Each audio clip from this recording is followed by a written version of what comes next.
everyone. Greetings, brothers and sisters. It's your brother Sundin Esperance, or as some of you may know me as the podcast man, back again with another episode of the I Thrive podcast. Where today I have another mother who'll be sharing her testimony on how God brought her out of the world and into His church. This podcast affiliates itself with one church and one church only. That is First Church of our Lord Jesus Christ, where the leader, teacher, and guide is Apostle Pastor Gino Jennings. If you're looking for a church to be baptized, if you're looking to be baptized right in the name of Jesus Christ, you can go to truthofgod.com, click locations, and see what location is closest to you. Also, you can look at the calendar of events of baptisms on the Truth of God website, where it will show where the Truth of God will be that weekend or day of the week for baptism. Bring your own clothes, bring your own towels, as you just never know if they will not have any to spare. Also, if you're looking for a First Church to attend, you can go on the truthofgod.com, click locations, and see what locations is closest to you. And let's not forget to keep the apostle and his family in prayer, as well as the faithful ministering brethren and their families as well. As always, want to give all the glory and honor to my Lord and Savior Jesus Christ for all that He continues to do for me. Brothers and sisters, He's just been he's such a good God. He truly is a good God, and I'm grateful for Him. And I also want to give double honor to the former prophets and apostles of old and the work that they have laid out on record, and double honor to our current day leader, teacher, and guide, Apostle Pastor Gino Jennings. And I want to give God thanks for the faithful ministering brethren who labor along with the man of God in the vineyard of holiness. And those of you that function in your different auxiliaries, truly give God thanks for you as well.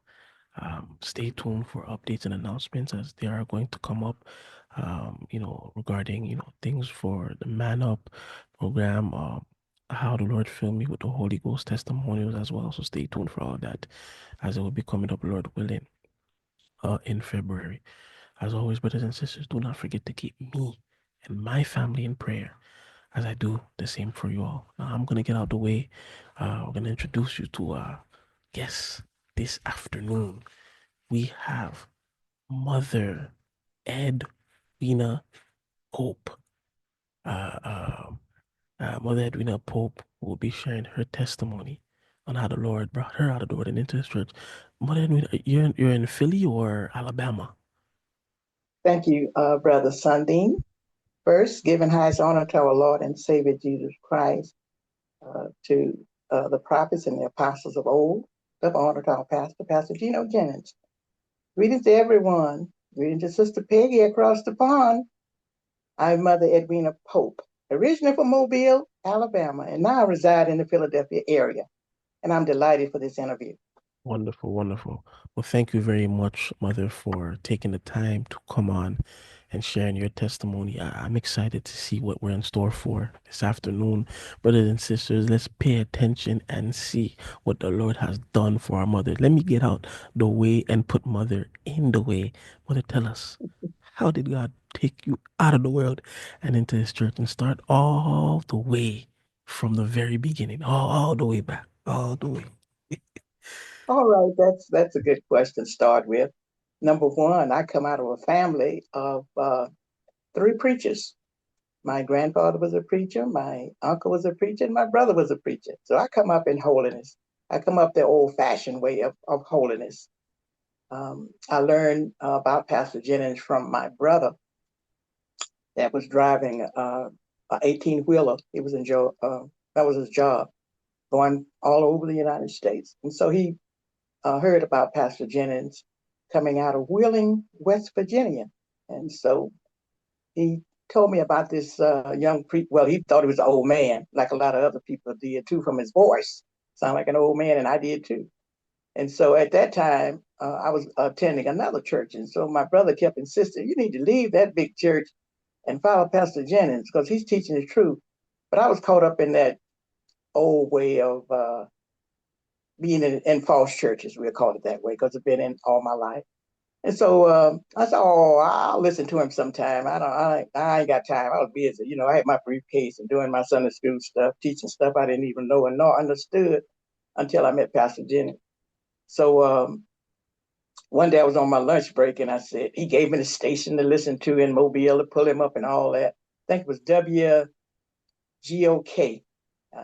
years ago. I think it was WGOK. So I listened to him eating my sandwich and drinking my milk. And I said, this man is crazy. He don't, what he's going in the Bible saying things that ain't true. No, no, no, no, no. So I got back with my brother. I said, no, that man not telling the truth. He got it all mixed up. And my brother said, no, he don't. He's telling you the truth. Keep on listening. I said, oh, I don't know. So I'm driving down the highway one day, coming home from work. I ain't gonna listen to that man. I'm trying to think in my mind what he was teaching and what I had been learning in this false church and what Bishop was teaching me. And it kind of worried my mind. So the next day on lunch break, I think I listened to him again. So I listened to him again, heard what he had to say. Then I started considering. And I considered so much until one Sunday I was in this mega church where I thought I was something and was doing something. I heard Bishop say a lot of things that wasn't clear. It wasn't precept upon precept as Pastor have taught us to look at preachers and teachers who's talking, see if they're billing right. And well, I didn't jump up and leave the church right then. I come back to the false church. I said, maybe he billing a little right, which he was, but it wasn't enough for me. So I was doing a convention, big convention, a whole lot of folks there, and he was up there doing his thing.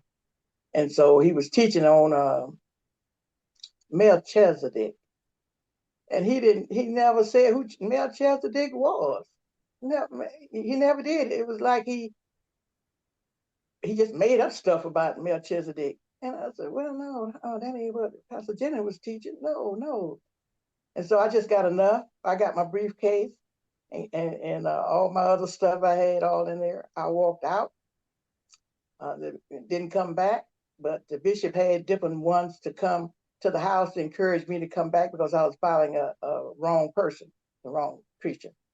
As actually Bishop and his wife, we were all good friends. We were all very good friends. So one day he came back in his Cadillac, long stretch Cadillac. I looked out the window, there he is. And he said, I would be ashamed. If I was you, I'd be ashamed to follow that man. You're in the right church. I'd just be ashamed. But he's an elderly man, and Pastor have taught us, which I knew already, you should respect the elders. So I said, yes, sir. Yes, sir. Well, you come on back to church. You come on back. I didn't go back. So as time went on, Bishop didn't treat me very well because I had left him. And I was his right-hand person for doing stuff that wasn't in the scripture to do. All these anniversaries and style shows. And actually, I was the head Easter egg hider. I hid the Easter eggs for my Sunday school class.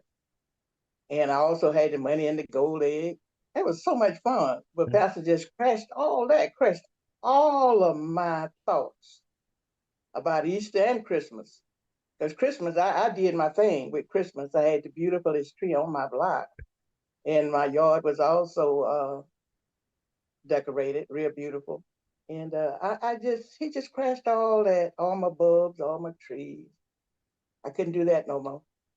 And I felt better about it because he taught the truth and I wanted to hear the truth. I didn't fight it. At first, I didn't understand it, but I didn't fight it. But as time went on, I just stayed with the church, and God has blessed me with a degree of understanding. He given me a degree of knowledge, which I appreciate so much. And that's how I got started in this way. And so how long were you in, falsehood for? Because you said you come from a family of three preachers. So how many years were you in falsehood for? From birth. In From birth. falsehood? Yeah, from birth?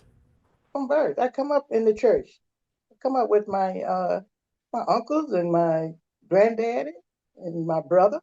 We all come up in the church. Not any other denomination but holiness. So I knew no other way but holiness, but it wasn't the correct way of holiness. It was some phases of holiness, some phases without clear understanding. Okay. Recently, I have my cousin. Well, we called each other cousin. I was in this church, false church, and he's a minister now. His dad was a minister when I was there, but his dad passed away, and he's a minister. So he contacted me on Facebook, when a lot of things was going on in the church, and he knew I was with following Pastor Jennings. So he put a little smirk comment to me and said, "That's what you get for following a false prophet." I Wow. laughed because I wasn't following him. I wasn't going to his church. It just tickled me. I said, I didn't even respond to his remark because it wasn't worth responding to. My mind is made up. God had already given me a mind and a heart to follow him. Pastor's teaching me the way to salvation. And if I don't accept it, that's on me. But he's doing his job. As Pastor always say, he's dying on his feet. And I'm the result of some of his work. I'm the result of it. Wonderful. So how many years were you in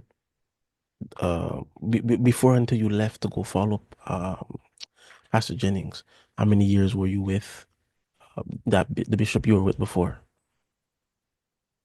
I mean, previous to meeting Pastor Jennings, Yeah, no. So before you left, 'cause, before you left to follow Pastor Gino Jennings, how many years were you in the church with the old bishop? oh, I was there about 15 years, I guess. We have 15 years. 12, 15 years. Okay. And so Mm-hmm. now, Of wasted time and money. Take me wasted time and money. I was in the $100 line and the $200 line. Now I need the 100 and the 200. Get no special blessing. No, oh, come on. I thank God I know better now. I was in the $10 line too at one time. He brought it down to that. Everybody got $10. I was right there with my 10. so explain.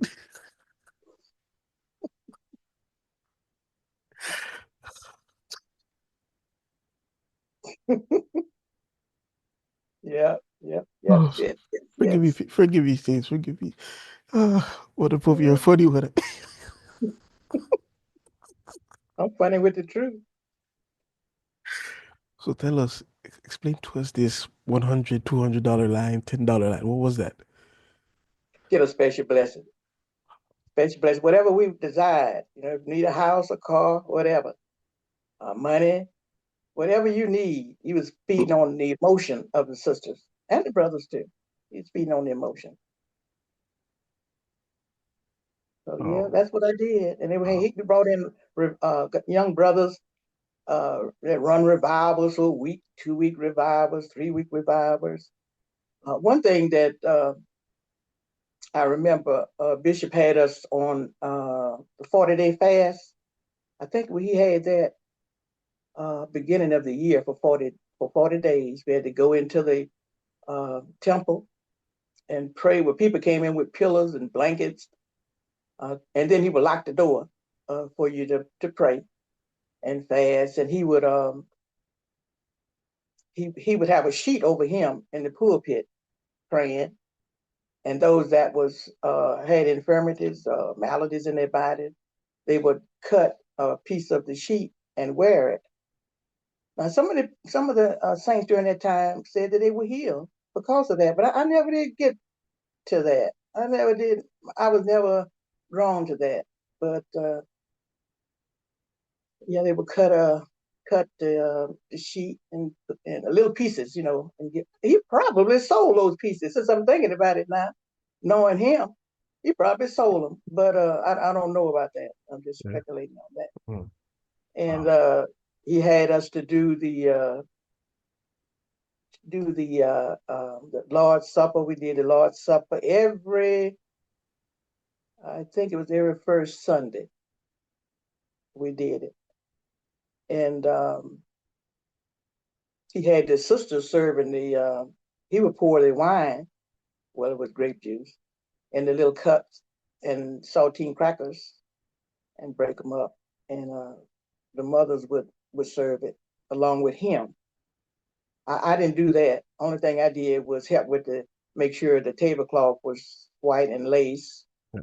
and little things like that that the mothers had me doing. I've been working with the mothers from a child. For my grandmother, she started not only me but all of my siblings. We started up helping the mothers in the church. Always helping the mothers. We've always done that. When we had dinners at the church, we always made sure that the tables was right and was really pretty and attractive. And we had the mothers sitting served the mothers and the brothers. They were sitting in the preachers. They were all sitting in the little, well, during this time, this was another church, in the little wooden church. And that's what we had to do. We had to clean up ourselves. We didn't do no talk back. It just the mother just told you what to do and you knew to do it. We did it. Drunk the trash can and take it to the dumpster. Well, we call it a dumpster today, but back in the day, we call it just drop it in that hole. And the brothers would burn the trash and everything that was left over. So I had a pretty lovely upbringing in holiness. I didn't obey everything I was taught, but God was merciful to me, and He still is. Wonderful. And as a matter of fact, you can learn a lot about me. Those that want to know some more thing about me, some other things, some other information about me, you can get this book that Brother Rick Johnson is offering to everyone. And I have a story in here. Brother Peggy interviewed me, and she asked me some questions. Maybe you asking now, or maybe you haven't gotten to ask. This is a good information. Not only This me, is other recent, right? things. Yes. Recent. Uh-huh. Okay. Yeah. Okay. Brother, Everybody, as long as it's everybody, July 2024. all right, That's y'all the see date that. on it. Y'all Mhm. watching, make sure y'all take a good look. Take a good look Yes, now. it is. Perfect. Perfect. It's called the And Holy Times. holy The Holy times, yeah. Times magazine.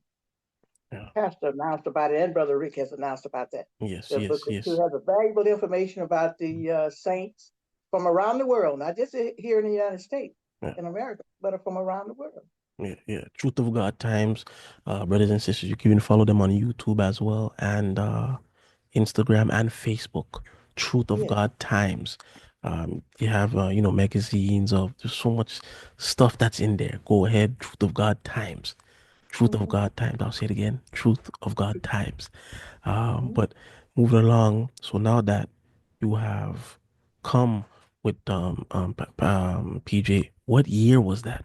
Because you said you thought he was, older man, so assuming so he was much younger at the time. So what year did you come in? It was in 1990, 1991, 1990, 1991, during that time. And how was it? Tell us. So tell us from the 1990 to, well, before we even get to that, were you alive when Bishop S.E. Johnson was around, or? I don't know because I don't know when he passed. Okay, Pastor, I believe they said 62. No, at 62? 61 or 62 or 64, something like, but in the 60s, early I remember 60s. Randolph Goodwin. As a matter of fact, Randolph Goodwin had contacted me and trying to get me to set up a place for him to come and have service there in Mobile during the time I was listening to Pastor Jennings. But he was okay, he's all right, but it never moved on me to even answer his letter. I never answered. Oh, okay, okay. So now you're in truth from, 1990, 1991. Tell us from journey us, give us the journey of, how it was, then up until the way you see it now. How was it when you entered? And where were they at the time? Were they in the basement still? Were they at Frankfurt? Where were they? No, no, I wasn't there then because I hadn't heard about him then. I heard about him during the time that, see, the first time he came to Mobile, he was at a hotel called the Constantine Inn on Government Street. It's no longer the Constantine Inn. It have inherited a lot of other names. As a matter of fact, that particular hotel has been demolished, and I think it's something else. But I met him there, and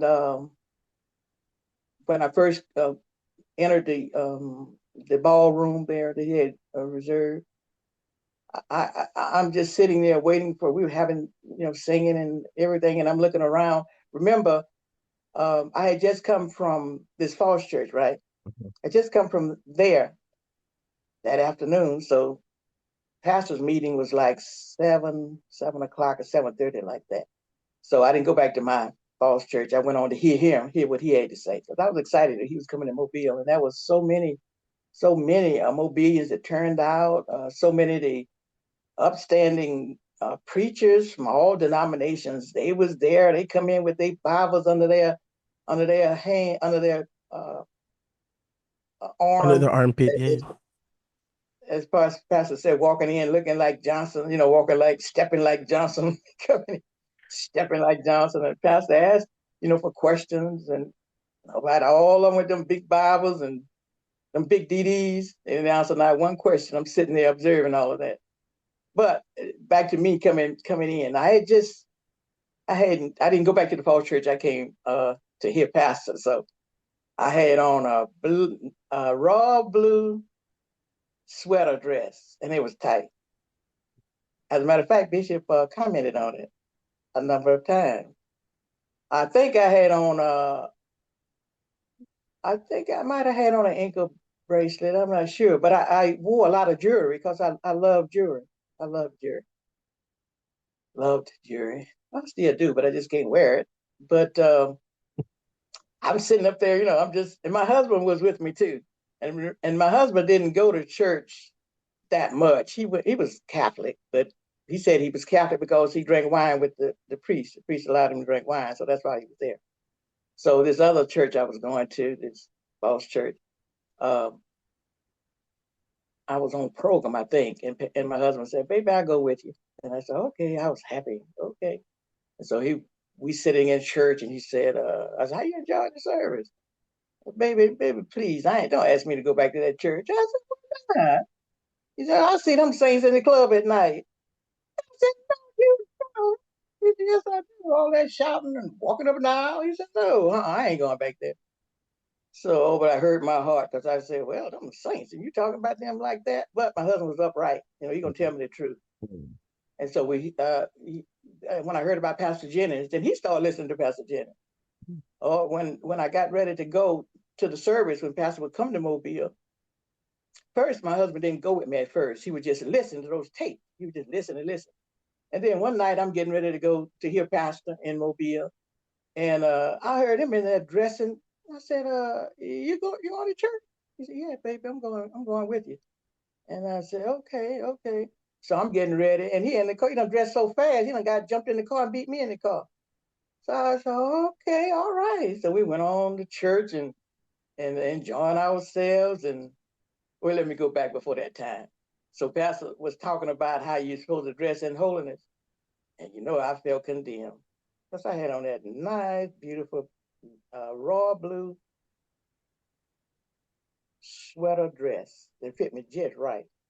So he talking. I started examining myself. uh, no, So when I got home, I wrote Pastor Jennings a letter, and I told him I was going to throw away all my clothes out my closet. And he didn't want me to throw away all my clothes because I had to have something to put on. But I was so condemned, I wanted to just get rid of everything. So now back to my husband. So he was sitting and my husband was a smart dresser, stylish, very stylish. And Pastor was teaching and teaching. And my husband, I remember him reaching up in his suit where you put your handkerchiefs, where men put their handkerchiefs there. I remember him snatching it out like that. It was a silk handkerchief. And then he was still listening. And Pastor was hammering and hammering. And I remember him put his hand in my lap, and he took his watch off, took that gold watch off that he loved so well. And then Pastor kept on hammering. And then my husband put his hand in my lap again and took off every ring he had, all those gold rings he had, all of them. While you were in service. In service. We were sitting together. He took all that off. So put his hand in my lap and just pulled them off, just pulled them off like that. And make a long story short, when he passed, listened to Pastor Jennings. He couldn't hardly talk because he had a trach. And he said, "Baby, put Gino on. Put Gino on like that. Put Gino." And he listened and listened and listened. And then Lord blessed him. The doctors had given him a certain time to pass, that he would pass. And he lived like 3 years after that. Listen to Pastor Jennings. Listen to Pastor Jennings. He loved Pastor Jennings. He said, next time that bus come down here, he was a chef. He said, "I'm going to have all the saints over here." We had a large backyard. He said, I'm gonna do some cooking for all of them. I said, "The bus too, all of them?" He said, "All of them. I want all of them to come over here." He said, "I'm gonna feed all of them." But He passed before Pastor got a chance to come back to Mobile during that time. Right. But he loved that man. He loved what he taught. He loved what he taught. He said, baby, you stay in this church. You stay in this church. This boy telling the truth. This boy telling you the truth. And I said, yeah. But see, even though I was in the church and in the truth, I didn't have the truth like he had it. And he got it quicker than I did, much quicker than I did. And I just thank God for Pastor Jennings saving my family and me from destruction, which we was headed to. I thank God for giving us a mind, like Pastor said, consider what I say. Just consider what I'm saying. Don't just throw it out. Think about it. And we did. And the Lord blessed us, and is still blessing us. I'm still with Pastor Jennings. And I sorry for your loss. You know, I know it could definitely never be easy to lose, a husband or, husband losing a wife, especially when you really, really love them. And to pass on wanting to still hear the man of God is a true blessing, because one fear I'm sure many have is you don't want to be cut off in your wrongdoing. You want to be cut off thinking the wrong thing or having a foolish thought, whatever the case may be. But very, very sorry for your loss. I mean, so I guess this is something, was it in the 90's that it occurred, or was it something like more recent that your husband passed? No, no, my husband been dead about 20 years. 20 years. Okay, back. Okay, Mm-hmm. okay. Yeah, no, very, very sorry to hear that. So, he comes to Mobile, pastor's preaching the word of God. Your husband's taking Mm-hmm. stuff off one by one. Here you're in your, fitted um sweater, Raw sweater, blue, brother raw dress. blue sweater dress. Tight, tight, tight. Tight, tight, tight. That you said that Bishop just never fit said right. nothing about that tight. He never said anything about don't wear no tight clothes. Hmm. Never did. Wow. He was just hammering the word of God He was that hammering day. at it. Wow. It just broke my heart down. Yeah. It broke me. I just couldn't. I hate that dress. Wow. When I got home, I hated it. I loved it, then I got the truth, and I hated it. Wow. Wonderful. Wonderful. So from that point on now, what are the next steps, going forward for yourself? So you get there, you get the word of God in you.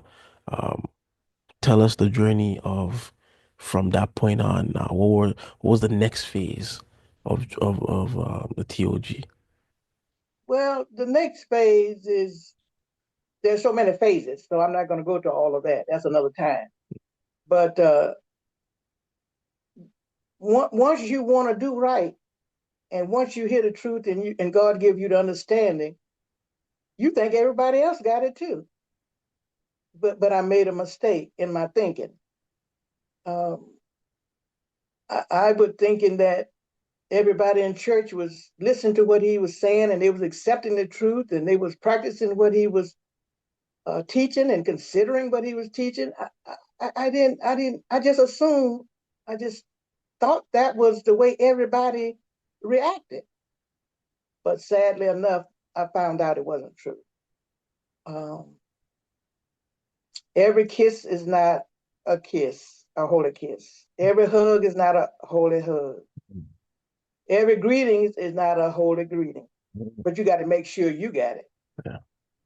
Uh, you got to ask God to give you the strength to accept those coming with the hug that's not genuine, with the kiss that's not holy. Uh, God got to fix you in a way where you can accept them coming, and not want to turn around and like, all right, I know where you're coming from. You go high, I'm going. You go low, I'm gonna go high. So I didn't do that. God blessed me in a way that I see it and don't see it. Because in the end, like the pastor always teach us, in the end, we got to stand before God one day. I ain't got to stand before them. They got to go on their own. I got to go on my own. So I got to stand before him, and I want to stand in the right way. I want to stand where he say, well done. I don't want to be a goat. I want to be a sheep. And that's what I'm striving to do. And it's hard being a sheep um, when you love people and they don't love you back. When you think you mean more to people than you actually do. It hurts when you find that out. Mm-hmm. when you find it out. In the beginning, you think everybody's on the up and up, but that's not true. So I just ask God to keep me in the way He wants me to be, and live the way that He wants me to be, and work the way that He wants me to work, not the way man wants me to work, the way He wants me to work. That's pleasing to Him. And God has brought me out of so many situations and circumstances. Um, another thing, Pastor Jennings has taught me who God is, and He's taught me what love is. And love, if you know God, then you know how to show love. He's shown me that, not too many that I can think of, really none. But He have shown me love, genuine love, not no hypocritical love, not no patty cake love. That's what I love about Him. That's in your face love. One scenario used to talk about putting the 8 ball in the corner pocket. When I first met him, I used to get tired of him saying that until I thought, shoot, I'm the 8 ball. He put me in my pocket. He's shooting me every time I come to church. He hitting that ball, and that ball is hitting me, and I'm in the corner pocket, and I got to do something. I got to get out that corner pocket, and that corner pocket was he was teaching on behavior that I was doing that wasn't acceptable. That was the 8 ball. So now I thank God the 8 ball don't hit too hard. Now it's still hitting, but it's still hitting. It's gonna Yeah. hit until I leave because I'm striving for perfection. I'm not perfect yet. I'm Wonderful. striving for it day by day. Wow, wonderful. Tell us, because what you just stated is it's a painful reality to realize that not everyone's on the up and up. We're all sitting down, we're getting the same teaching, but clearly not all is willing to apply the teachings that we're all getting. Here it is, you love hard and thinking, I'm loving hard, realizing it's not even something that's going to be reciprocated. When did you find out? When did you realize that? And what made you realize that not everybody who, you know, claiming, to have love, or claiming to love you, or claiming, whatever it is they're claiming, but they aren't. When did you discover that? Was it through a hug? Was it an uncomfortable hug? When did you discover that? Man, not every greeting was, it's not a holy greeting. When did Mother Pope realize that? Well, maybe I'll address it this way because there's so many instances in time when I permit, me to go into all of that. But I'll give you one instance. When Pastor appointed me mother in Alabama, I was thinking, why are you appointing me mother? I was young. I was like my 40s, maybe 50s. She was calling me mother instead of sister. And so when he would say, get on those sisters, those disobedient sisters, the one that wasn't, the ones causing trouble in the church and not listening to the teaching. So I hammered on that. I hammered like he was telling me to do. I got on the sisters. And that brought about a lot of hate, extreme hate. It brought about so much hate that one sister said, if I stay in the church, she's leaving. And she didn't come back for a long time because she didn't want to be subject to me telling her what Pastor Jennings said. And that still goes on today. You have sisters that same way. Uh, if I'm meeting with sisters and I tell them something Pastor have said for us to do, they don't like it. They don't like me. But I'm following leadership. I'm following what he tell me to do. And a lot of people they may come to church, but they don't necessarily want to do what. Well, maybe it's this way. Maybe if it was coming from another person, maybe they would maybe be most receptive to the teaching. I don't know. I don't know what it is because I'm a fun loving person. I'm a joyful person. I like to have fun, and when it's time to be firm, I be firm. Uh, so I don't know what it is. I have no idea what it is. But I'm not concerned about them. I'm concerned about me. I am received, not how I'm received, but how I project myself, and then how I I love those that don't like me. I love them. I really do. If I could do something for them, I would. I really, really love them. I can't help myself. I can't help it. I can't help it. Wow, that's something. It's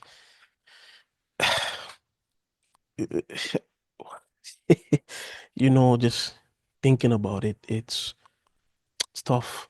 When it seems like those that follow instructions and put forth that instruction, um, for some odd reason, you get hated. You get uh, you get I want to see even a tough love. You just don't get that real love, that true love, in terms of, yeah, hey mother, how you doing and stuff. And now you're able to recognize it because you're hitting on them for what you're listening to, what the leader is telling you to do. Now, I mean, you don't have to go into all detail of what it was, but what was like a specific thing that um, you had to hit on some sisters for? That's easy to answer. Number one is you wear lip gloss, and lip gloss come in different colors. So I tell the sisters that you can wear lip gloss, but don't have that shiny kind on because it make a person think, well, you want to wear lipstick. They still do. They want to wear lipstick. So you get the shiny kind. You don't have to buy the Mm-hmm. shiny kind. Or if you get the shiny kind, kind of put your finger over and kind of bring it down Mm-hmm. some. In reference to dresses, wearing undergarments. Some sisters say, I don't wear that. That's too tight. I ain't wearing that. I ain't never been. My mother didn't bring me up wearing that. Well, your mother's right telling you now. Put it on. It's time to put it on. When you're wearing your blouses too deep cut, as Pastor said, when he teach on that about, then you have a tattoo on this one and Mm-hmm. tattoo on that side. Yeah. And the brothers be looking down. They do. The brothers Mm-hmm. do. Because I thank God for the brothers because they come in, they tell me a lot of things. A Yeah. lot, our mother to a lot of young brothers. So, and I tell the sisters, well, I said, you ain't got to wear it up to your throat like we older people do. You ain't got to wear Yeah. it, what do you call it? Choke neck. You don't have to wear The no turtleneck, like turtleneck. turtleneck. Hmm. Yeah, you don't have to wear all of that. I said, but just bring it down a little bit. Don't show all your everything God give you. That's because you got to save something for your husband. That's what he want to see. Yeah, You don't want to put it out in the public.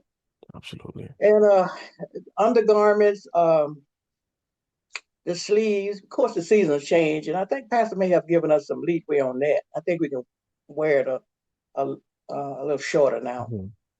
Hmm. But all of that is in. Hold on, just a second. Yeah. So no one will be in the dark. Here is our bylaws book. All you got to do is read it. It's in the book. It's in the book. I can't think of everything. You got your book right here. And the mothers use this and the sisters to outline so we don't go astray. Stay Yes. with the book. Stay with the book. Yes. Yes.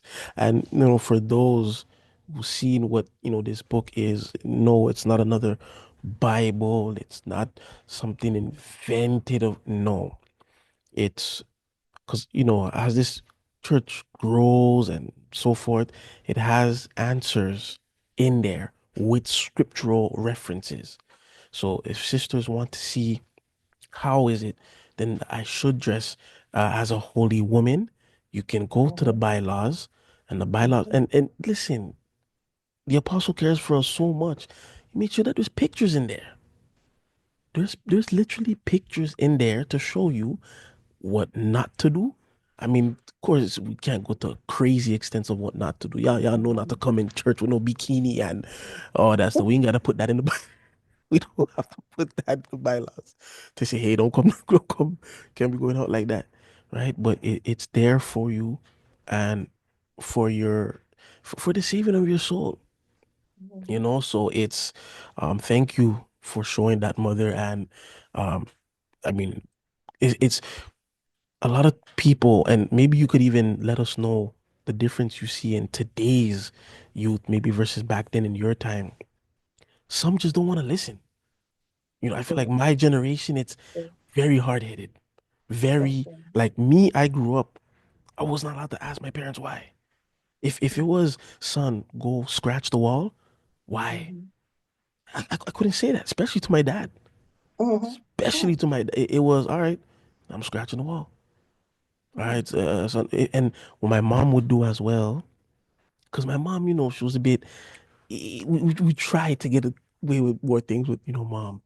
And she would just call me, son. Okay, she's not telling me to come down here. She's not, all right, I guess she don't need me. And then I hear my dad, come to the, oh yeah, what happened? You didn't hear mom called you? Well, she didn't tell me what she needed, so she has to tell you. If you hear we call you, come right away. You know, what difference do you see in terms of your time versus today amongst, sisters and, the young ones in general when it comes to listening? Well, let me say this. When I was coming up, if you saw a 15 or 16-year-old girl walking holding a little child's hand, or even on their hip, that was their sister or brother. It wasn't theirs. Yeah. Their sisters and brothers. It had to do with the time and the rearing of your children. Mothers was working just as hard back then as they're all working today. History will tell you that. They actually working harder. But the children was so much disciplined and so much well mannered. So it's not the absence of the parents out the house working all the time. It's what you're teaching them while you're there with them. Uh, One thing is, when I was coming up, when grown people was having a conversation, children wasn't there listening. I was in a situation in which that happened, and the child told me what the parents said. See, you can't do that. You Mhm. can't do that. A child don't understand. Mhm. When I was coming up, we couldn't do that. When adults are talking, you get out the way, and if you move too slow, you got a hand right across your mouth and your face.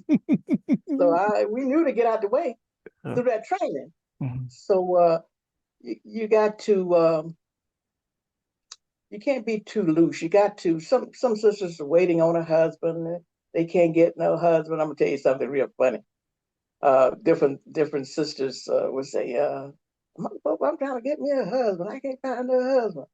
And I said, look, I when I moved up here, I had 3 dates. And I turned all three of them down. Now what y'all doing wrong?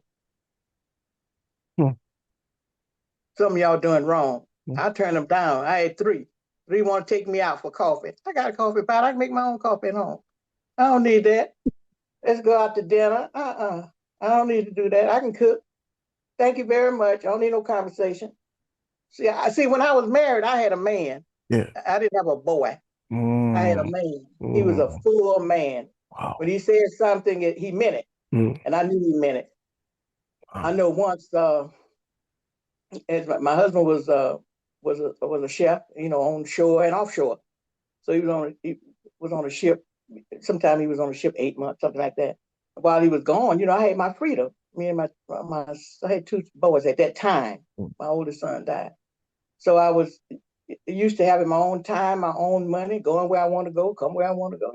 So when he come home, my household had to change because he was the man. He was the Mhm. man of the house. But me with my little silly self, I still thought, I still had that freedom. So one day, he was laying in the den, and he said, "Baby, where you going?" I was going to the mall, and I said, "Remember, I had the mindset that I do what I want to do when I want Yeah. to do it." Mm. So I said, "Don't be asking me where I'm going." And I went on out the door, slamming the door. He didn't say anything. He back there in the den, just laying in the den. And so by the time I got, I say, not, mm, I'd say 50 to 75 feet. In the car, I'm driving, right, leaving, going, doing my thing, telling him nothing. He asking me where I'm going. He ain't got to ask me. I'm grown. I do what I want to do. All right. God turned me around.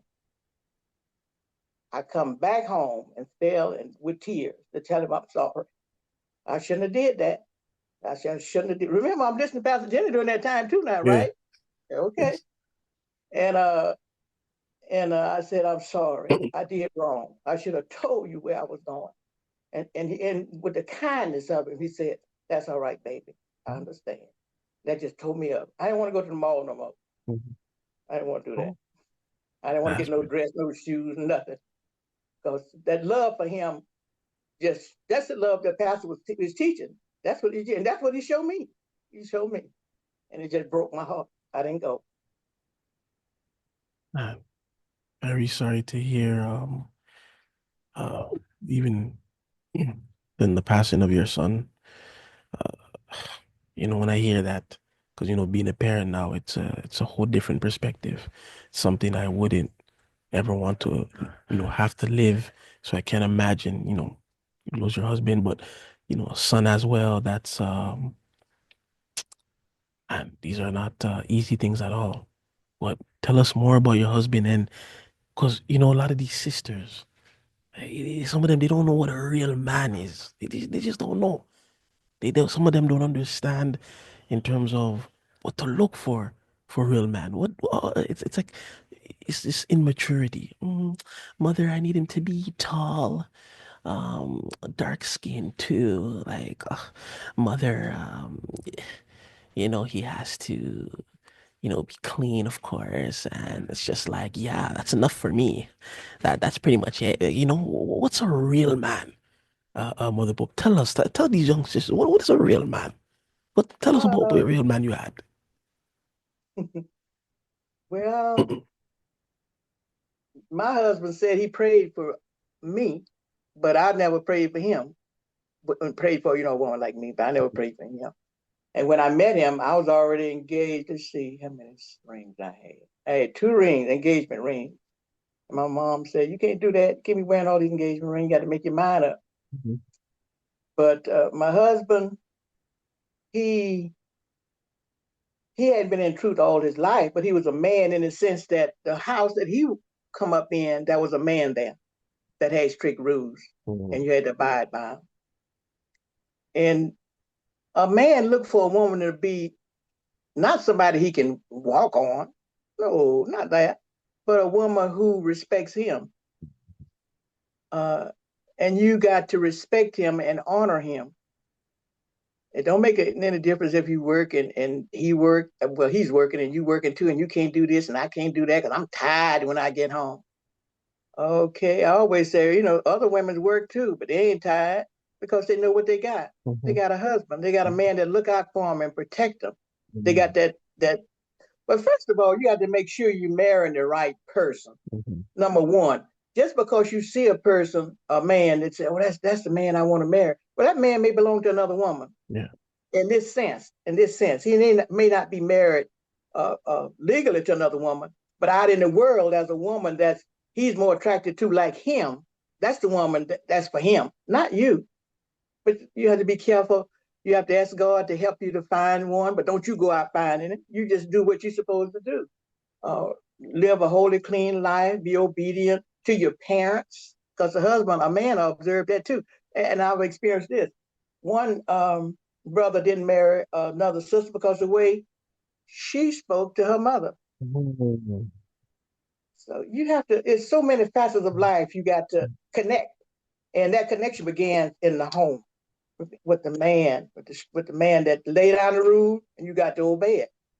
Now, but I'm not saying that you got to say yes, yes, yes, yes, whatever you say, I do it. No, no. You can come to terms with him and say, "Look, baby, let's do this.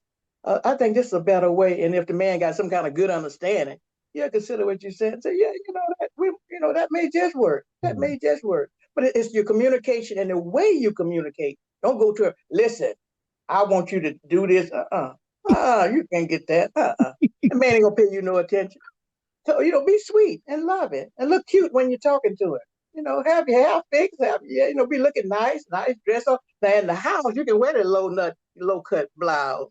You can have that. You can have on the mini skirt if you like. Pastor said that too. So go to Victoria's Secret. He said, get you, get yourself smell good. Look, looking like a woman. Yeah. Looking like somebody that he wants.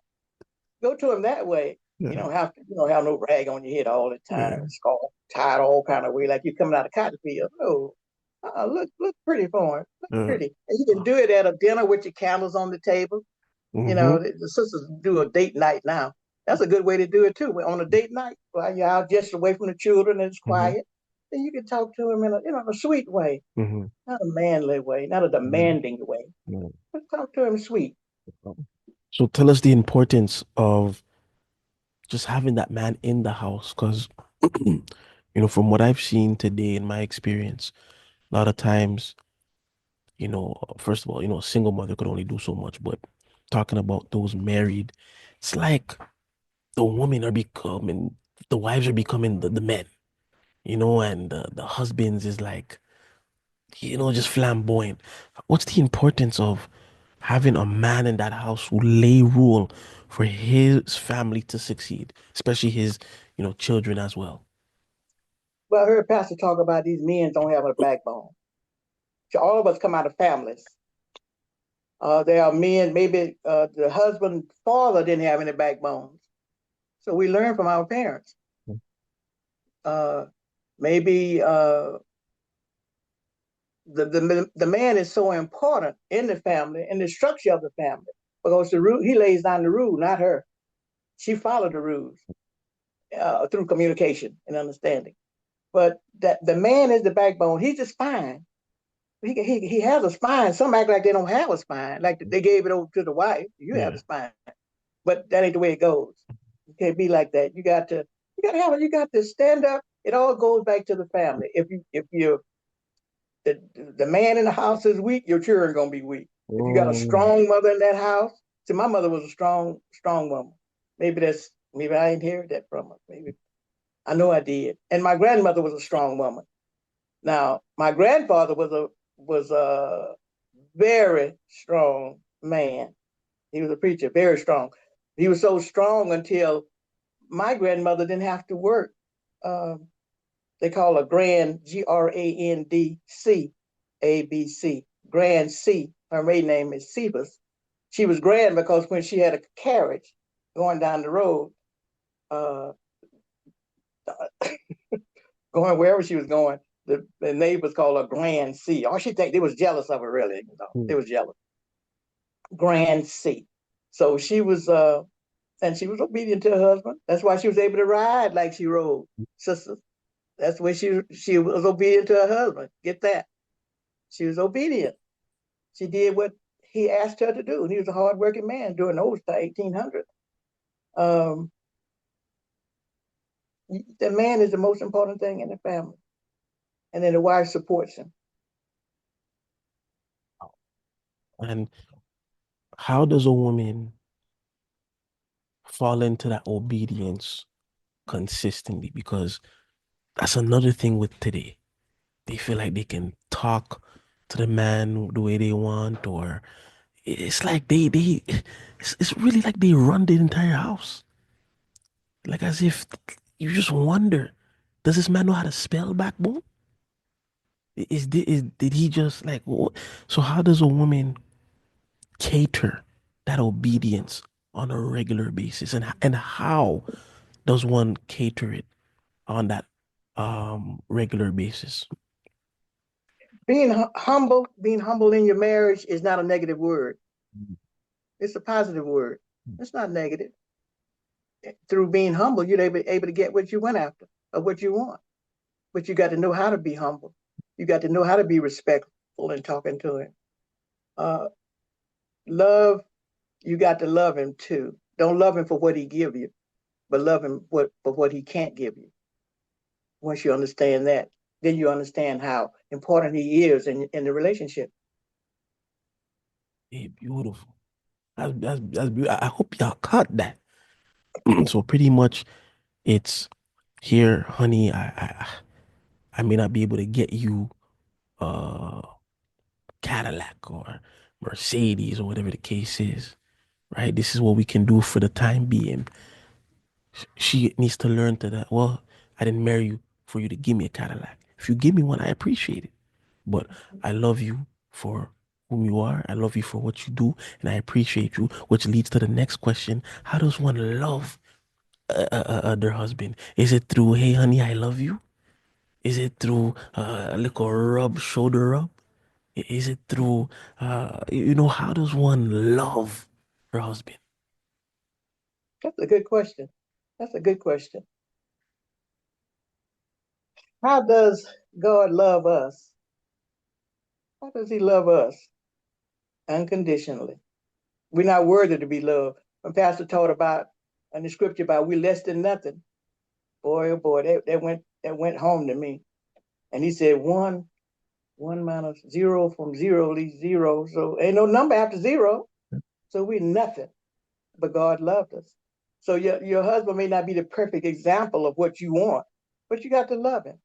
You got to love him and respect him. First, you got to find out who God is. First of all, that's the main thing. You'll be acting all crazy like you saying with these false churches. They're not teaching you who God is because they don't know themselves. Uh, but you got to learn. That's why I appreciate Pastor teaching me who God is. I know what he wants, how he want it. I know when I do wrong, he ain't gonna take that.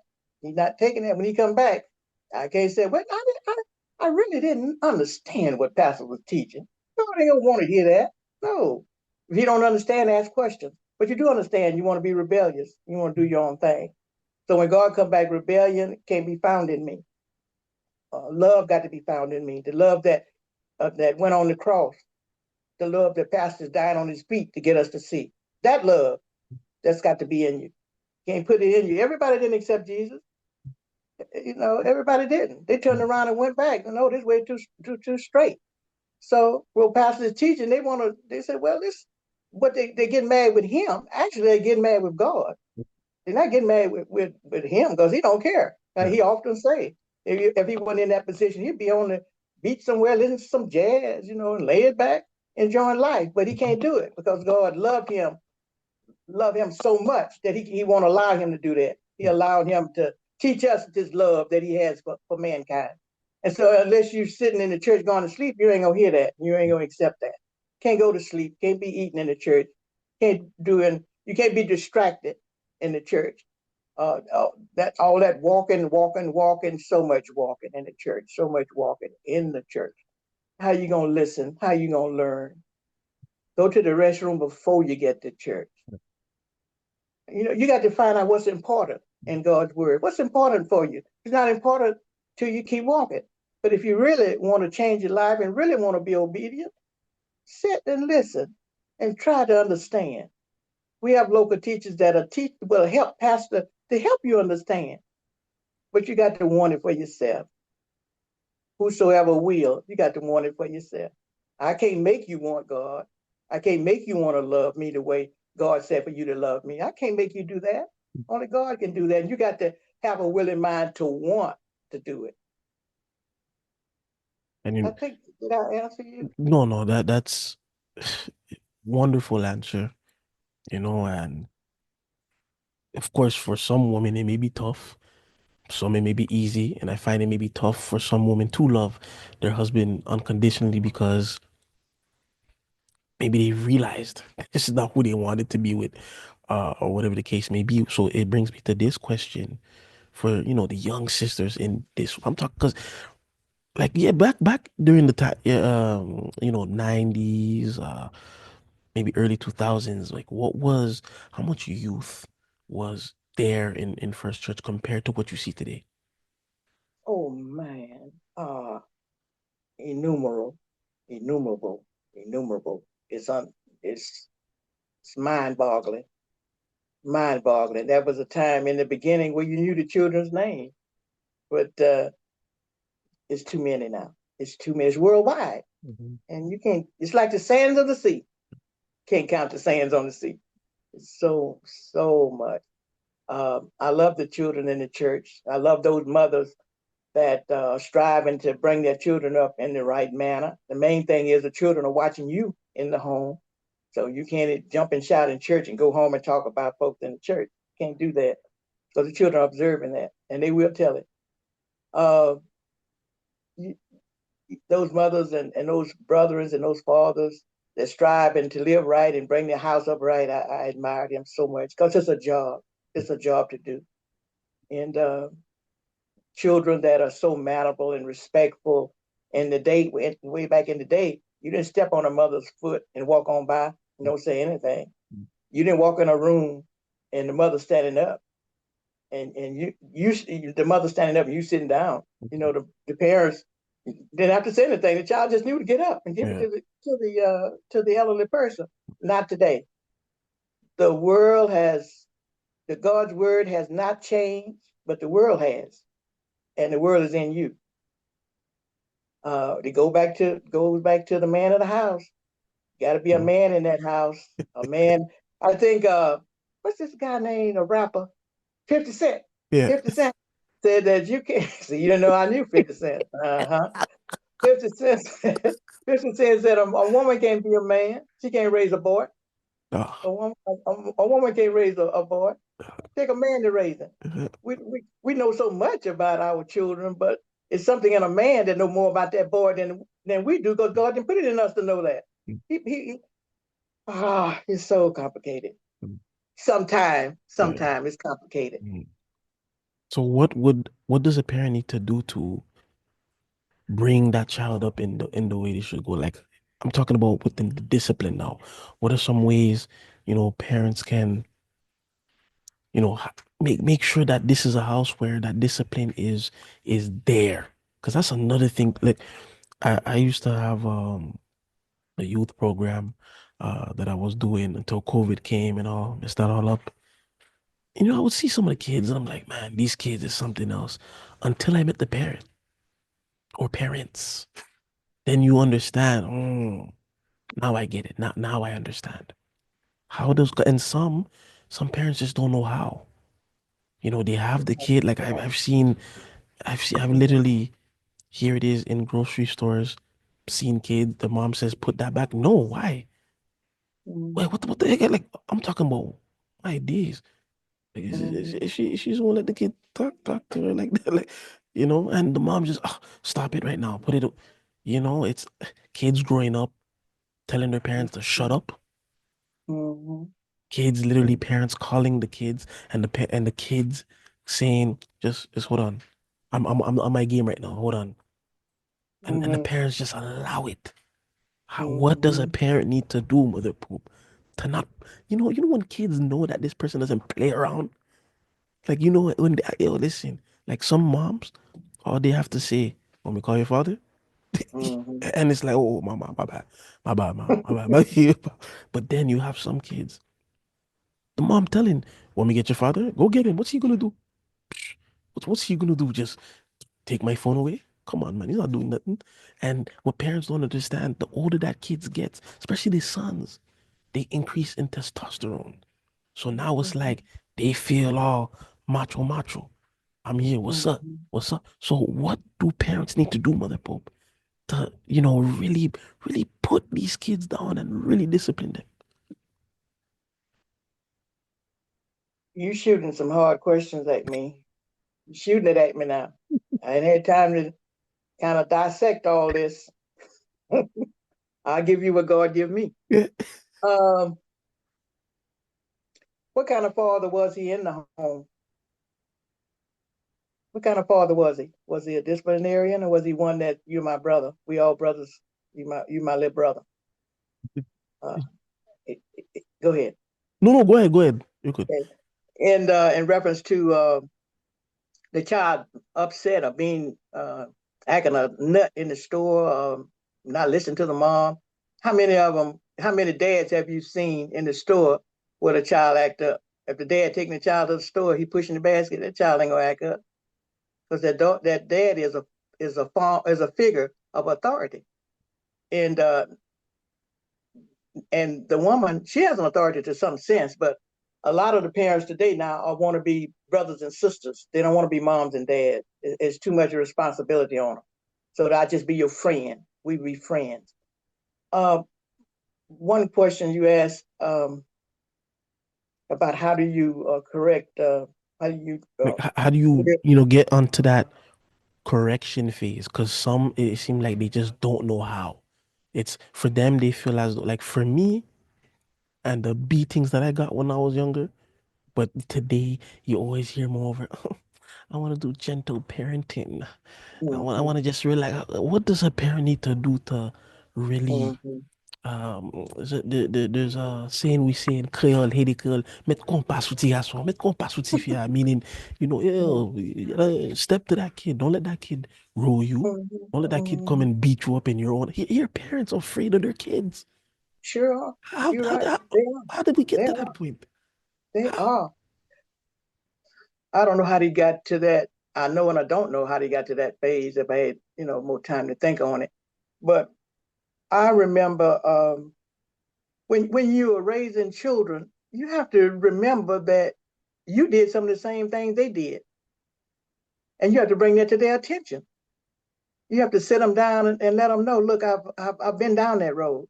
Uh, you're trying to be slick with me, but you're not being slick because I've done that. And I've done it so long ago, I forgot it.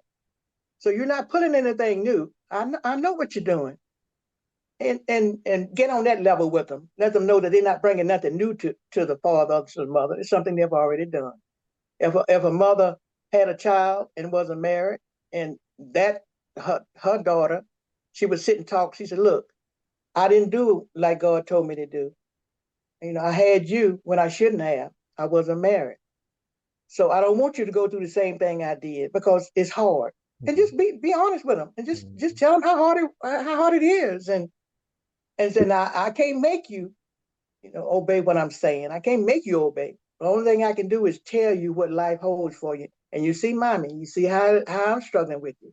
And I don't want you to follow the footsteps that I did.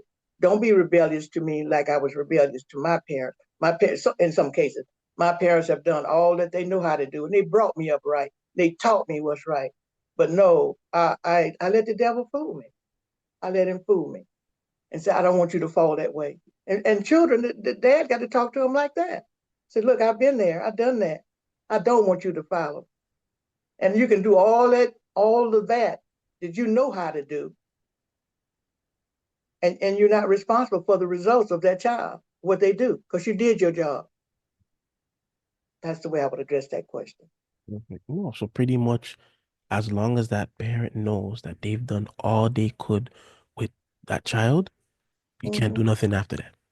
Mm-hmm. If they want to end up wherever they want to end up, you Mm-hmm. did your part.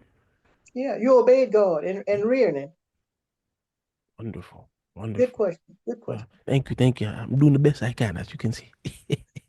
Real good. um, Real good. so now, you know, coming up in this way of holiness, what are some of the struggles or challenges you see that's amongst the sisters as a whole, and how is it that you overcome it being in this way? Because I've always said, when sisters come in this way, in brothers we have challenges too, but sisters, man, some of y'all, you gotta remove the earrings, you gotta remove the makeup, you gotta remove the lipstick, gotta remove the weave, gotta remove the wig, the hair extension, pants, and I mean, like, yeah, it's just, the list goes on.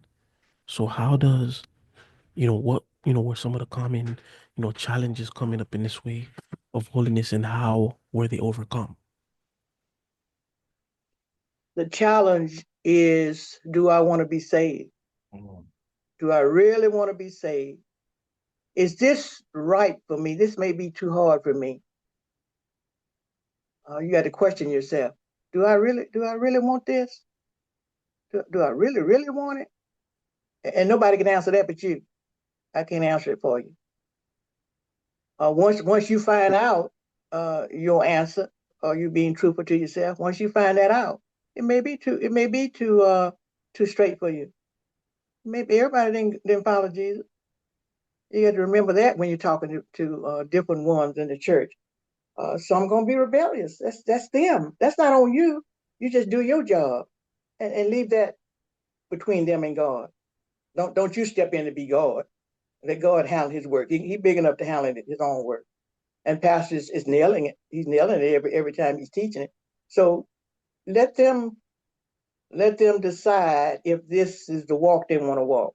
And then sometimes you have to tell them, say, look, you have to uh, you have to consider that I'm not ready for this right now. I know what you're telling me, mother. I know what you're teaching is true. I know what you're saying is true, but I'm just not ready for it now. I'm not ready for it right now. You got to accept her reply. You can't just just act like she's not saying anything. You got to accept it. And you got to say, okay. sometime in some situations, you'll see that same sister talking in tongues, shouting, working in the church, that same sister. And then you may see another sister that say, well, I'm not ready, and still haven't gotten ready. May not ever get ready, but you did your job. You can't feel bad about that. Just give them time to come to themselves. Just give them time, and then pray that God that they don't be cut off during the time they're trying to find out if this way too straight for me. Because nobody knows time but God. God holds time in His hand. You don't. You don't know if you say, "Well, I'm just not ready right now," and walk outside and fall dead. You had a chance, but you chose. It all depends on you, the person, the individual. Beautiful, beautiful advice. And I keep hearing moreover from you, I done my job. And sometimes some feel as though, okay, I've done my job, but let me go and figure something else. Let me try to force them this. Let me try to force. But what I keep hearing from you, look, don't get in the way of God. You did your due diligence. That's it. Nothing you can really do from there. Nothing you can do about it. Because you're Mm. not God. No, You're not God. absolutely not. Wow. And so, of course, coming up in holiness, we have our challenges and so forth. And we know that living this way is very hard. Come across certain obstacles, unexpected ones, ones that some are dealing with for years. Mm-hmm. What does one need to do, Mother Pope, to remain in this way of holiness? You've been in here since the 90's and you're still here 2025. What does one need to do? Because when Pastor would, and this was, years ago when he would, preach on, the backslider and all that, type of stuff. I really wondered who would want to backslide from this? Why? Why would you leave God? Why would you just say, peace be for now, Lord? Why? And it's so scary because Mm-hmm. to know that even if you backslide for just 1 minute, God could Mm-hmm. cut you off in a second. Mm-hmm. All it takes is 1 minute. And here it is. One is going to be in that state for 1 week, 1 month, 1 year, years Mm-hmm. to go. What does one need to do to remain in this way of holiness? I mean, from 90's all the way up to now. What what what is it? What helped Mother Pope to stay solid in this? Well, I thank God for giving me a conscience. Give me a conscience. And my conscience is aroused when I attend a funeral. When I attend a funeral of a person that is not saved, uh, my family members, and when I go to their funeral, and I know that they've said I was born a Baptist and I die a Baptist, some words like that, and you know that they're not saved, and you're thankful that of that consciousness. And Pastor Arise bring that alive in me each time I'm hearing him teach about what holiness carry. And remembering we all going the way, we all going the way of the earth. We all going. But there's a resurrection. And he talks about that first resurrection. So that keeps me grounded and keeps me firm in my belief because I believe the scriptures. I believe I'm less than nothing. I'm I'm I'm only valuable of any valuable to God is through obedience. Of any valuable and having a meek and quiet spirit that which I think God see that in a woman having a meek and a quiet spirit and being obedient to what's being taught and striving to obey. those things that's pleasing to God, so you can make the first resurrection. All of that is in my mind, not only in church, but day to day. When I'm vacuuming, I was doing that the other day, and it was some cotton in the corner of the room, and the vacuum cleaner couldn't get that cotton. So what I had to do was stoop down and pick it up with my hand, get it out, make it clean. And then I thought, you know, things in my heart that's not right. I didn't know what it was. I'm just saying. I just examined myself. I said, things in my heart that's not right. I got to clean that up. I got to get that out. I'm hard on myself. I'm hard because I want to make the first resurrection. I want to. And that grounds me. That grounds me. Listen to Pastor teaching me what God say for me to do, how He want me to live, what He want me to do, how to do it, what to say, what not to say, how to behave, how to respect myself in holiness. Respect yourself because you're doing what's right. If nobody don't respect you, you respect yourself. And your advice, it goes along just with the teachings. Focus on yourself. Now, one time I heard you say, "Yeah, brother, what kept me in this is I paid attention to sister so and so. I got in brother so and so business.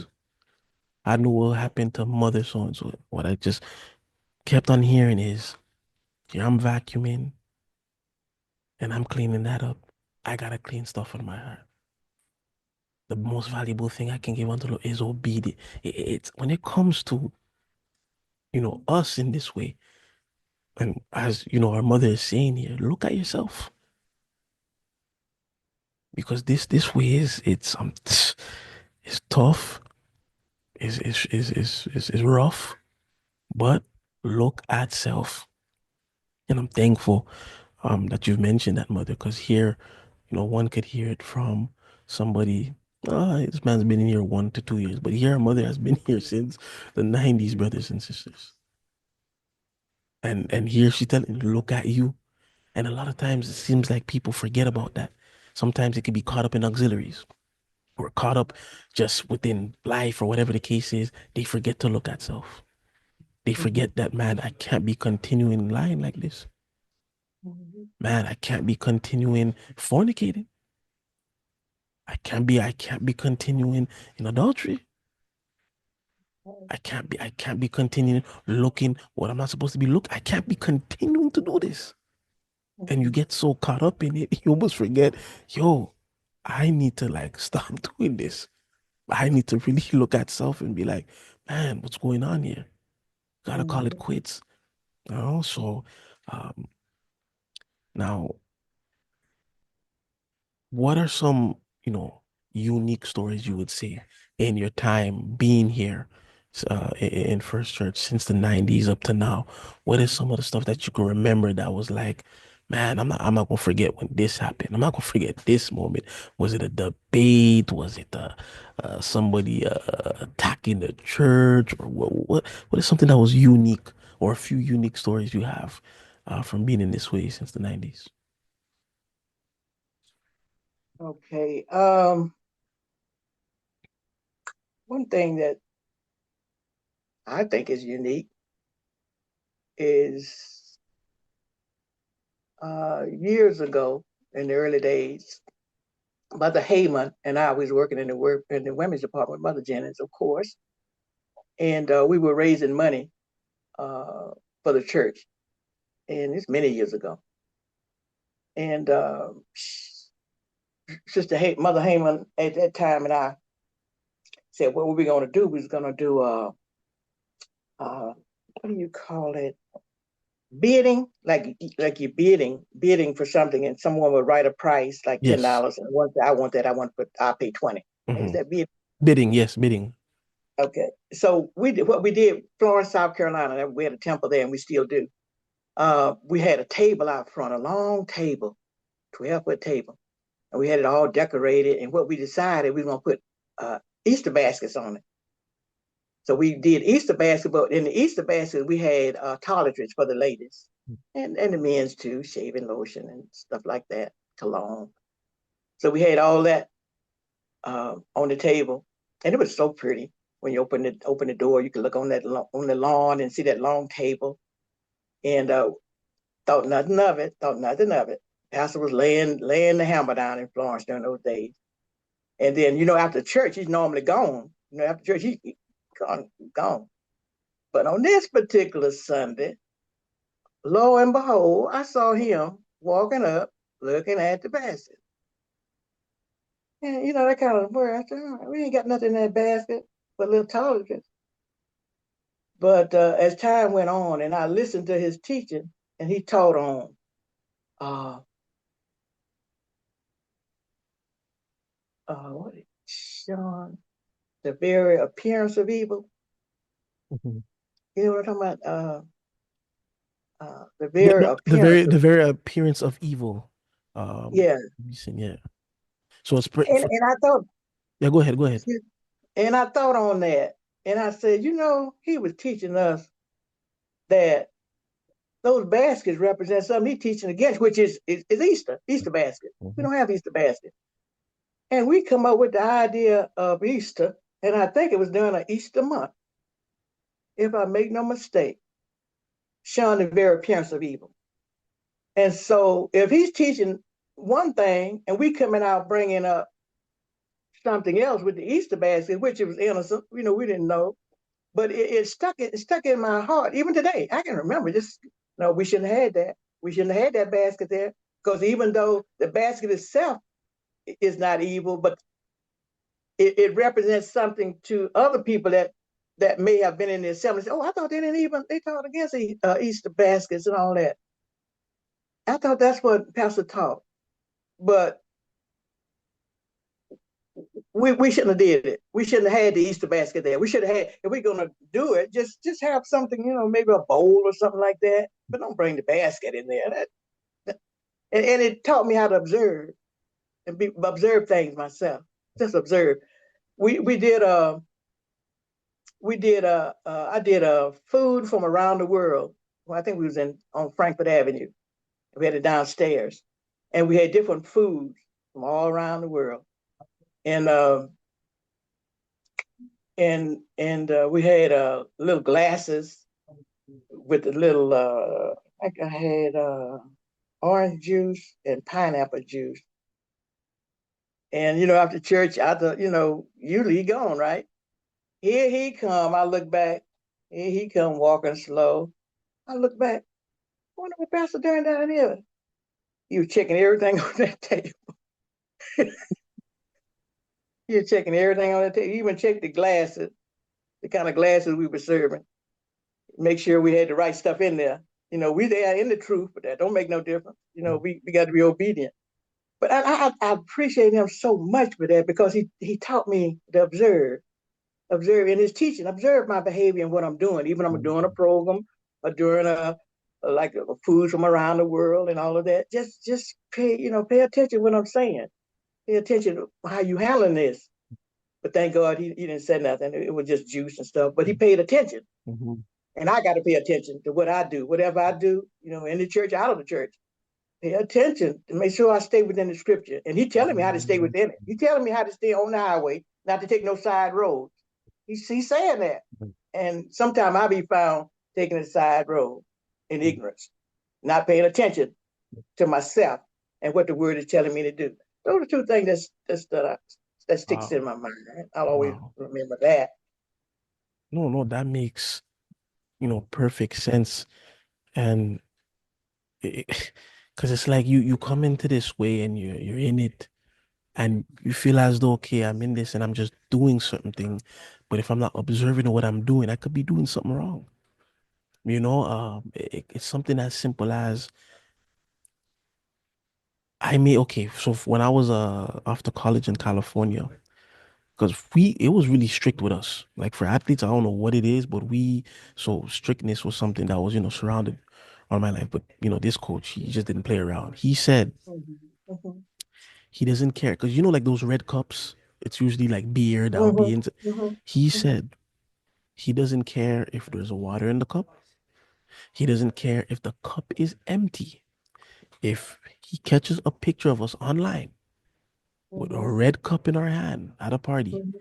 He didn't say you're suspended or anything like that. He Mm-hmm. said that you are off the team. Mm-hmm. We looked right, we looked left, we're like, did we just hear what we Yeah. just heard? He said Yeah. you are off the team. And I look at it today now in a sense where, because that I didn't even know that red cup signified it was because if you go, I don't know in the States, but in Canada, what you Mm-hmm. have to request is, hey, can I get a beer cup? They're actually beer cups. I didn't know this. But in terms of referencing, as you said, pastors observing and allowed you to observe is okay, I'm about to take this picture. Is there anything I'm doing now right now that's gonna shun a certain appearance of evil? Mm-hmm. Is all right, I am doing a particular thing, is it shunning any appearance of evil? Mm-hmm. Like for instance, somebody may tell you because now they sell non-alcoholic beer, but it's Mm-hmm. the same logo as the beer. So like Heineken or Corona, whatever, you can go to the store and I remember I was doing an order one time. I said, I'm not taking that because now, though it's non-alcoholic, I'm Mm-hmm. taking this. Somebody right now is like, man, listen, he drinks. Pray for him. He's struggling Mm-hmm. because it's just that very appearance of it, and I don't want even to have that appearance of such. Even in terms of how I dress, how I speak, how I am. So no, that's a very good take, and I could definitely understand why it's something unique because you learn that here he is making sure to look. We can't be something so passive. Mm-hmm. Because that may have been somebody right now.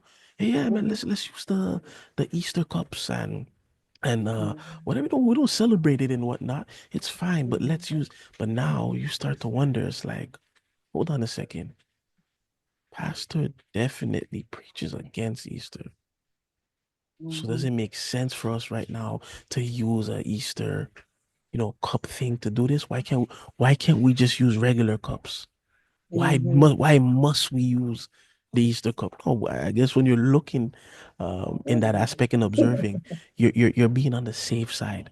You're being on the safe side moreover. So that's a very, very good take. And tell me though, has he changed over the years? Was Pastor preaching more nicely and lighter? Was it lighter back then, the teaching? Was it soft back then? Tell me. He had to have been a bit soft back then. No, no, he's the same. He's still putting the 8 ball in the corner pocket. Um, Instead of one 8 ball, he may be doing two or three of them because the congregation have grown. Yeah. So he still is the same hard hitter. He time sometimes can make you more compassionate, and because you get better understanding, you may Mhm. get some more understanding of people and their situation because dealing with as many people as he has to deal with and as many situations as he has to determine how to handle. You have to change. You have to kind of fit your pattern Yeah. to that particular person or that particular situation. So he may be handling it in a different way, but he's still handling it. If you observe it and pay attention to what he's saying, he's still observant. Um, I thank God for the work that He's done in my son's life.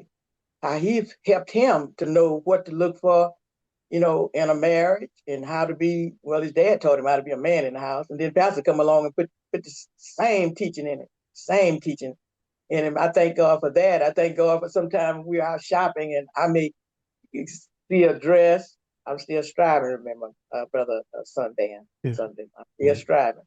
Ain't got no wings yet. So I pull out a dress. I like this dress, and the only thing he'll say is, "Ah, that ain't holy." It just drive me up the wall. That ain't holy.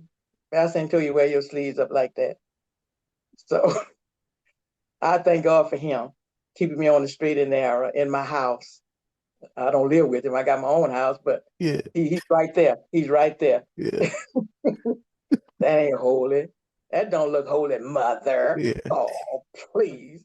He's right. He's right. I put it on back on the hanger. Yeah. But I thank God for that. I thank God for the knowledge that he's learned through Pastor Jennings. I Mm, thank God for that. His understanding, how he's able to help his family to understand his way of truth. He tell us exactly what Pastor says. It ain't what he said. You know how women is, how to get together. No, I thought he meant that. No, that ain't what he meant. See, that's a man. yeah. You got to have a man in the house, a man that know truth, want to follow truth. You Mhm, got to have one that want to follow truth. mhm, A lot of brothers want to follow, but they don't know how. They don't know how. That man wasn't in the house when that child was coming up. If the man was there, he didn't have no backbone. mhm. So Oh. And I just wanted to inject that yeah, yeah, to your sentence. yeah. No, speaking and before I get to my next question, reference to that, when you truly have a man in the house and he lay rule, he could be gone for a week and those rules don't change.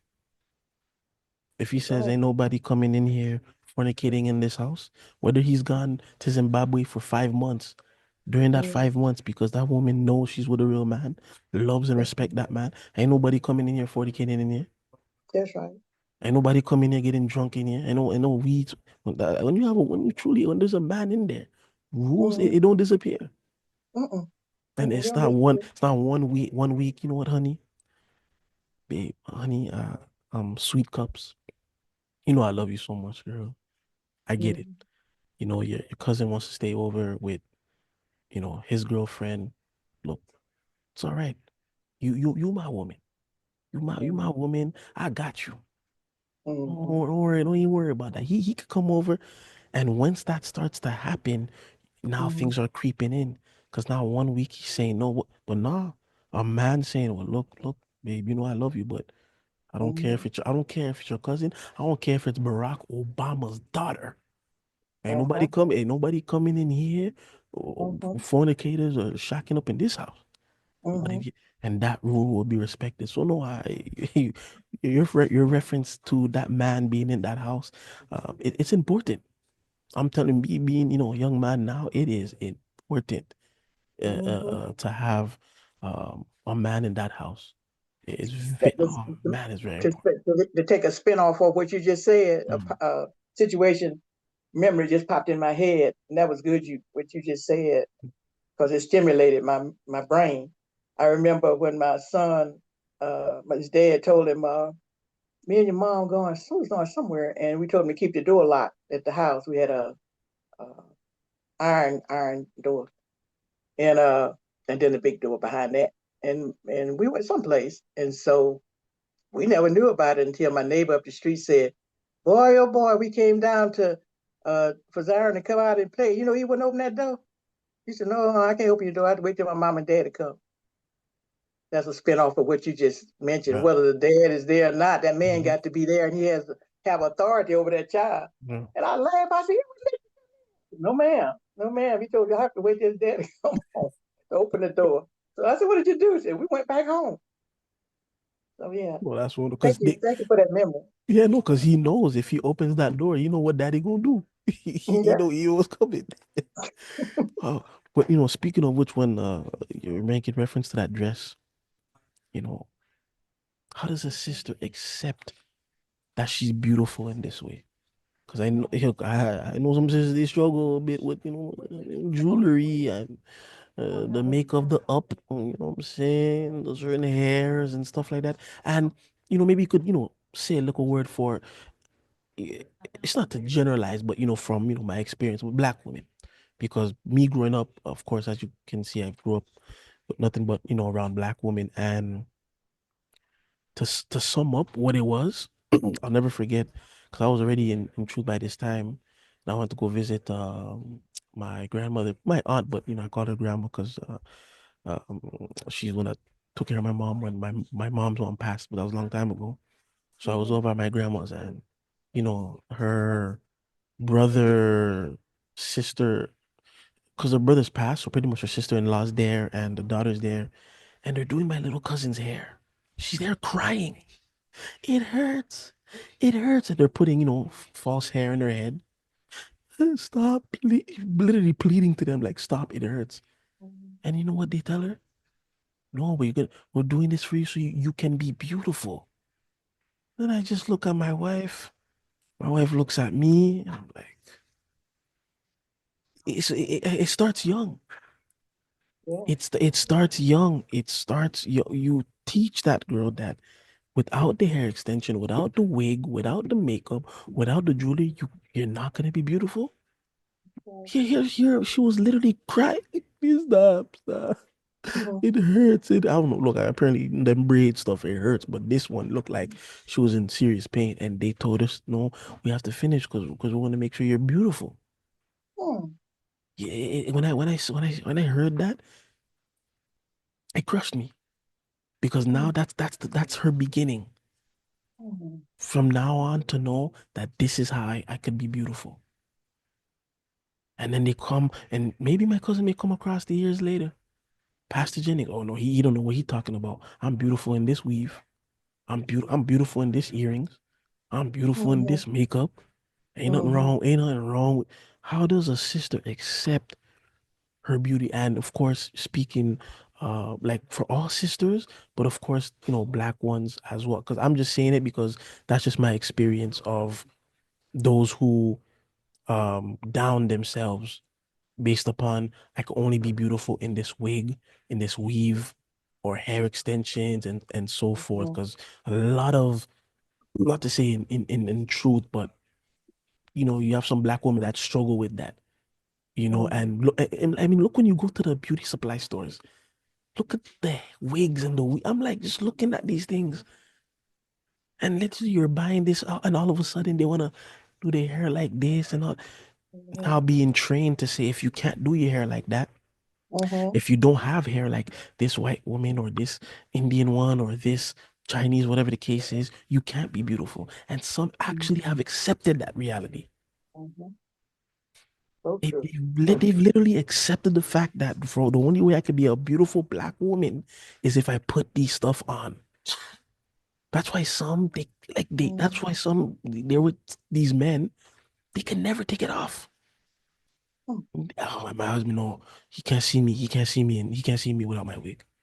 So you're telling Mhm. me you wear the wig all the time. I'm telling you, no, here it is. You're just at home, just to relax. You gotta wake up 6 in the morning, put the Mhm. eyelash on, put the thing, go back on the bed. Here he wakes up, and that's how he sees you. And you're acting like you just woke up. And I'm like, this is crazy. So Mhm. tell us, Mhm. mother, how does one accept that?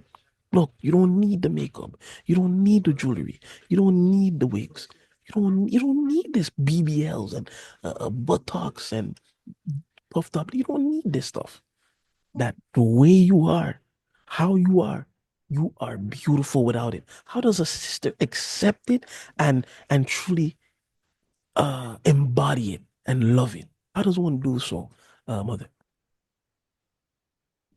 Wow, you bring up some questions that make you want to scratch your hair, scratch your head. I mean, you're hitting hard now. You're hitting Oh like yeah, oh, pastor. oh yeah, yeah. You hit. I know who your pastor is. Make you want to think. Let me ask you this: have you heard that record by Lauren Hill called "The Miseducation"? The Miseducation of Lauren Hill. probably I Oh, don't the know. mis. Midget, the song was it? She did a CD called "The Miseducation I've of I, Lauren Hill." no, I've heard her music, but I don't know if that's a song. I don't even know if I've heard it because Lauryn Hill, like I'm not gonna lie, when I listened to her before I Mhm. even knew who Lauryn Hill was, I'm like that voice, man, and you just tune So it in, pretty, and isn't it? yeah. It's So I so couldn't. so soothing, isn't it? Mm-hmm. Soothing. Oh yeah, oh yeah. I listen to it when I'm driving sometimes, the miseducation of Lauren Hill.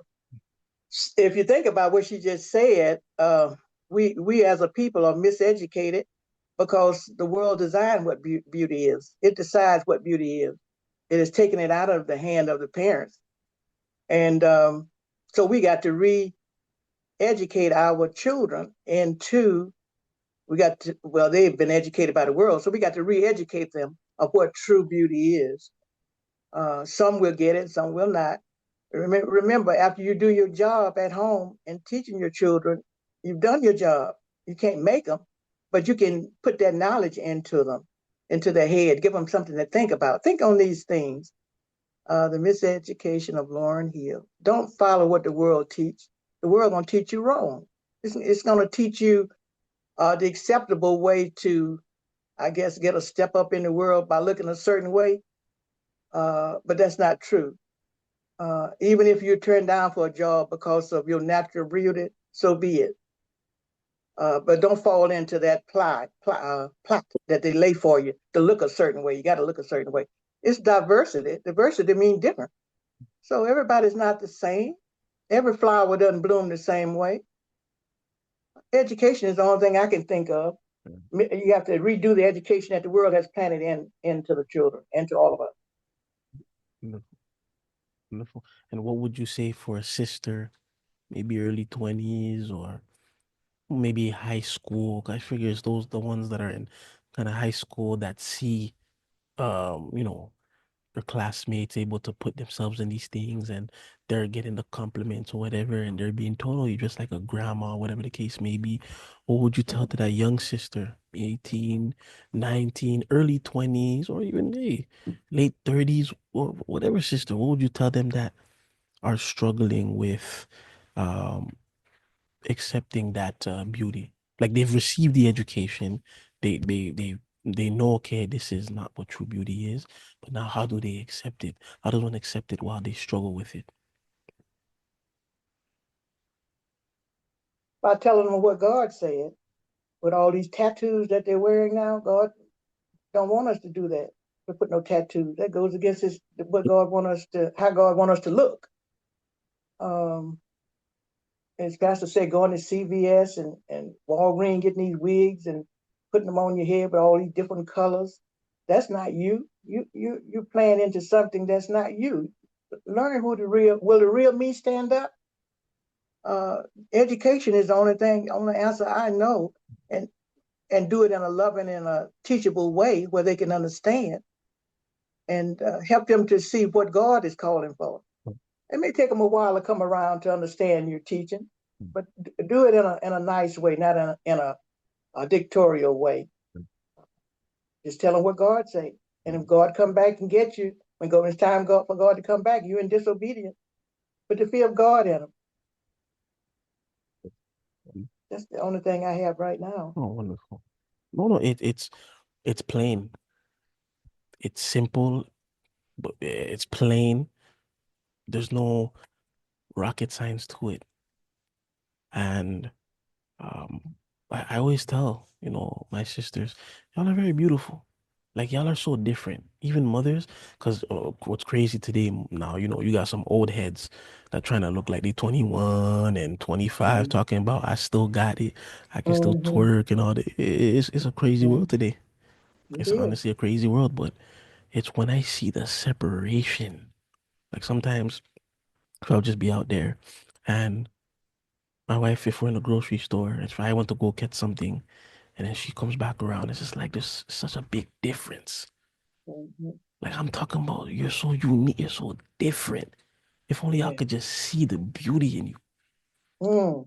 Now I'm not telling y'all go and wear some blankets and old crow and look some like some crazy. You're allowed to have some style. You're allowed to have some style Right. and That's whatnot. right. But I'm telling y'all, you sisters, even when I'll give you an example. It could just be, I'll be out there and it could just be a woman just in a skirt. I'm like, the, Mm-hmm. the difference it makes is crazy.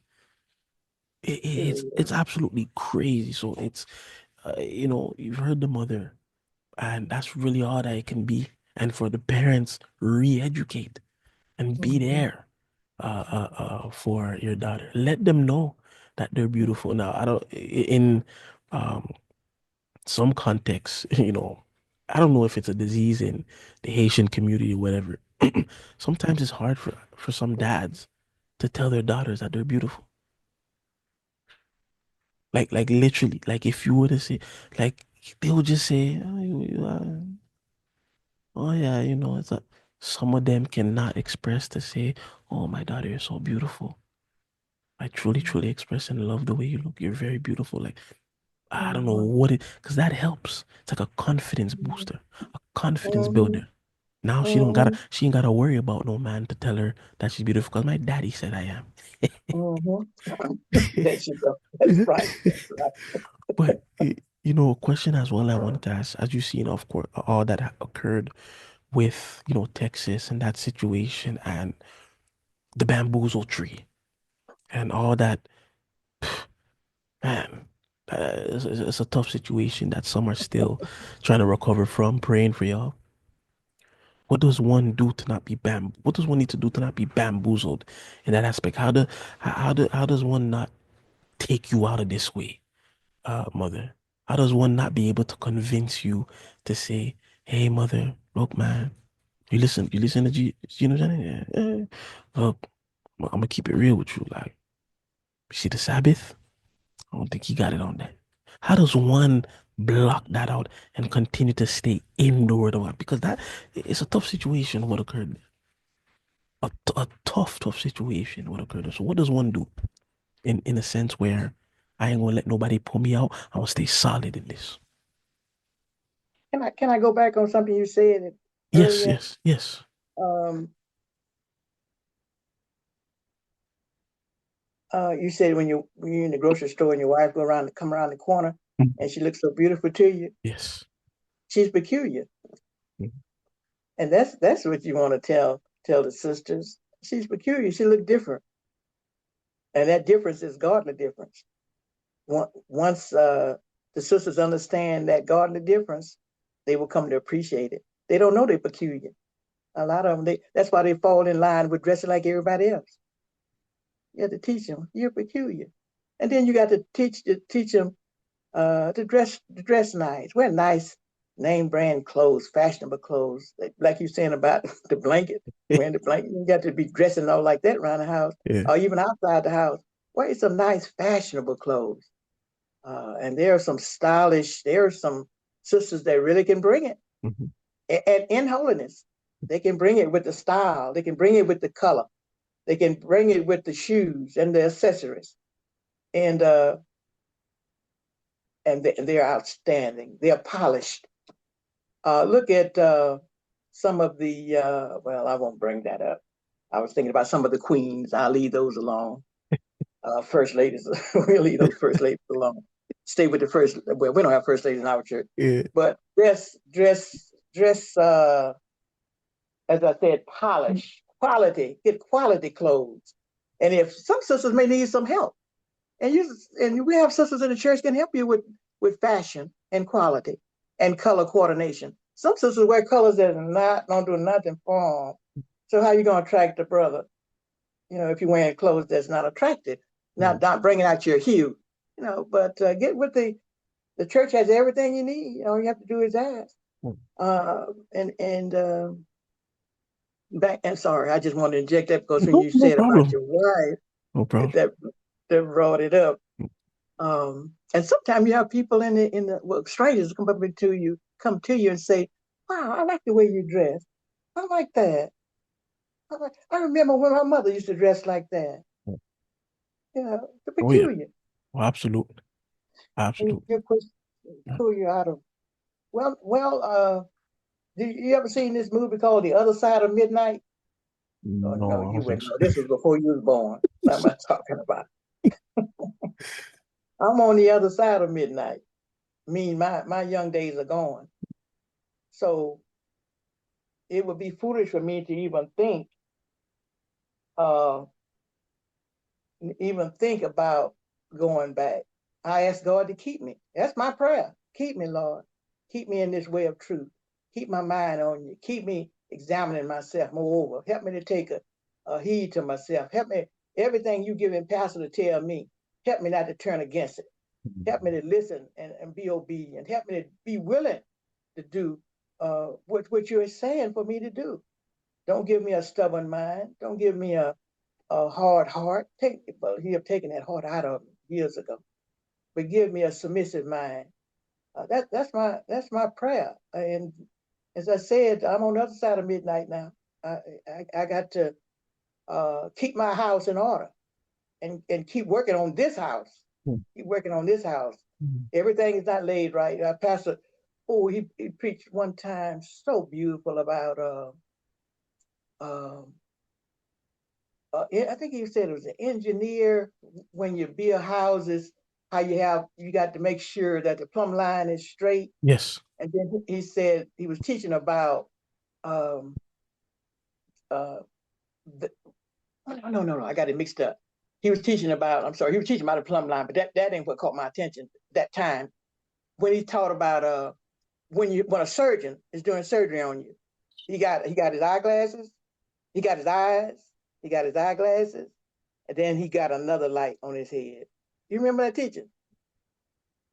Do Hmm. you? Yes, yes. That's that's to make sure that that surgeon cut just the third Right. eye. Hmm.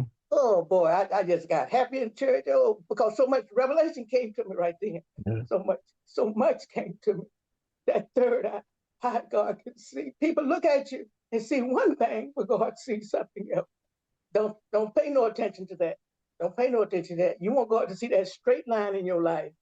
Oh, I can't go into it no more. We'll be having church here. Let me go there. Let me go to another subject. Let me Yeah. talk on this. Yeah, no, it's Sisters, no problem. no. Sister, we'll play that for another segment. Yeah. For another segment. Sisters, brothers, all sisters want a husband, want a husband. Brothers are looking at sisters that know how to dress, that know how to carry themselves in a nice, ladylike manner. Uh,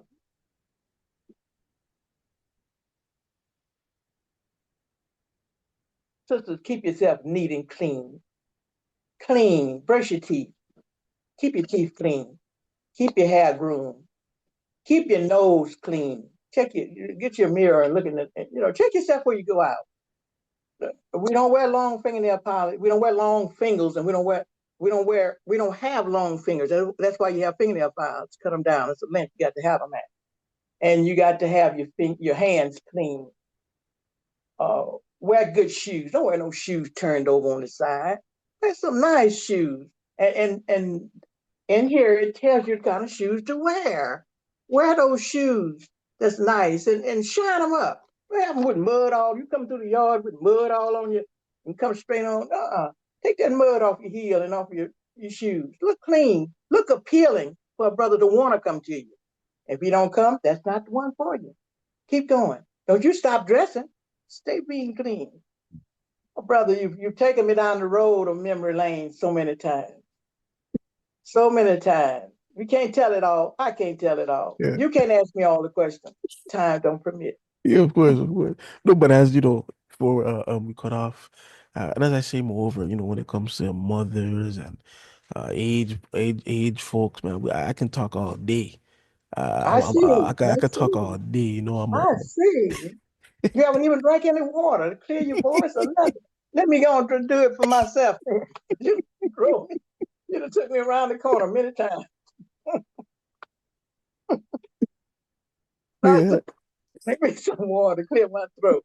All right, we're yeah, getting to turn it in now. Remember, yes. I'm an old lady now. Oh yeah, Can't hold me long as you do the young people. yes, yeah. No, for sure, for sure.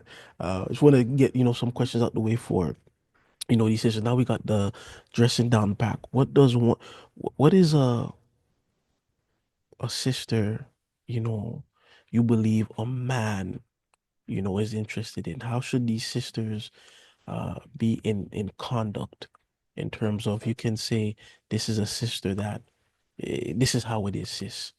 This is how to be.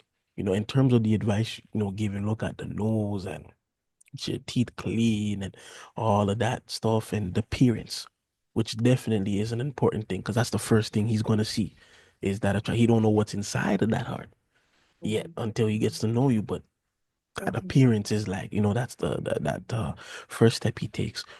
What is it that a sister needs to have, you believe? Pretty much what is a marriage material type of sister? Marriage material type of a kind of sister, kind of material she's made out of. No, so pretty much what makes a sister um marriage material. So pretty much what makes a sister uh What would make a brother approach the sister and want to marry her? First of all, she got to look good. As you said, that's the first thing brothers observe, how you looking. And I just addressed how she should adorn herself, be peculiar. Um, the pastor always said, take your time. He always teach, take your time. Because what you see may not be what you want. Take your time, talk to her, see where her head is, see if she know how to respect her parents. That's most important. That's at the top of the list. Because if he don't know how to respect his parents, he's not going to respect you. And don't think you're going to marry him and change him. You're not going to do that.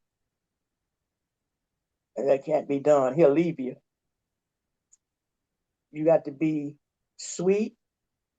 You got to be knowledgeable of how God wants you to behave yourself. And you say, well, I don't know how he wants you to behave. Well, Pastor teaching you every time you get in the pulpit on some aspects of married life or some aspect of life before you get married and after you get married. Pay attention. Pay attention. Sit there and listen. Uh, don't be talkative. Don't be one always gossiping. Uh, don't be hanging around your co-workers more than you do the saints. Co-workers that are not saved. Don't be hanging around them more. Uh, Basically, marriage of the heart. You know, you have to come together. Two hearts have to come together. What's the word the young people say? We our heart met. We just can't sit and describe that or tell you that about when the hearts meet. People are different.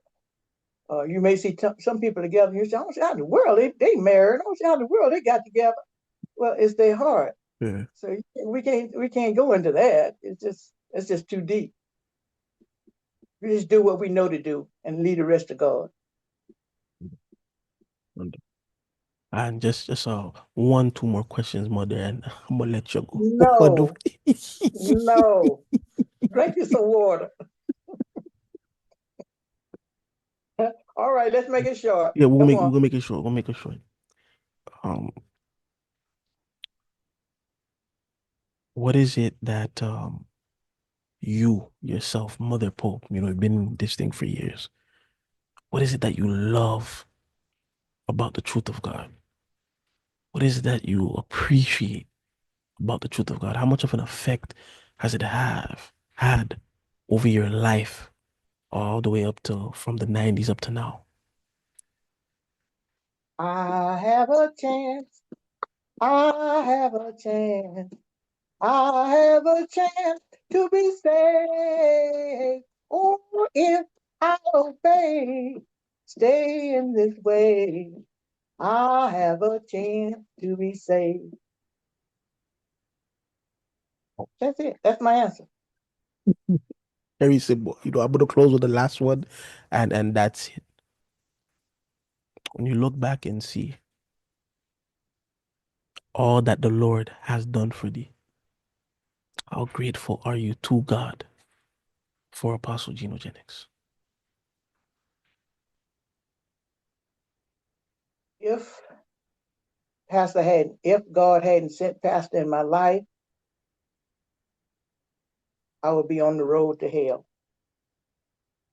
I'd be doing things that God didn't require me to do. I'll be talking about things that I'm not allowed to talk about. I will be living a way that God does not respect and does not honor. So God have sent Pastor into my life to teach me. You don't have to do that.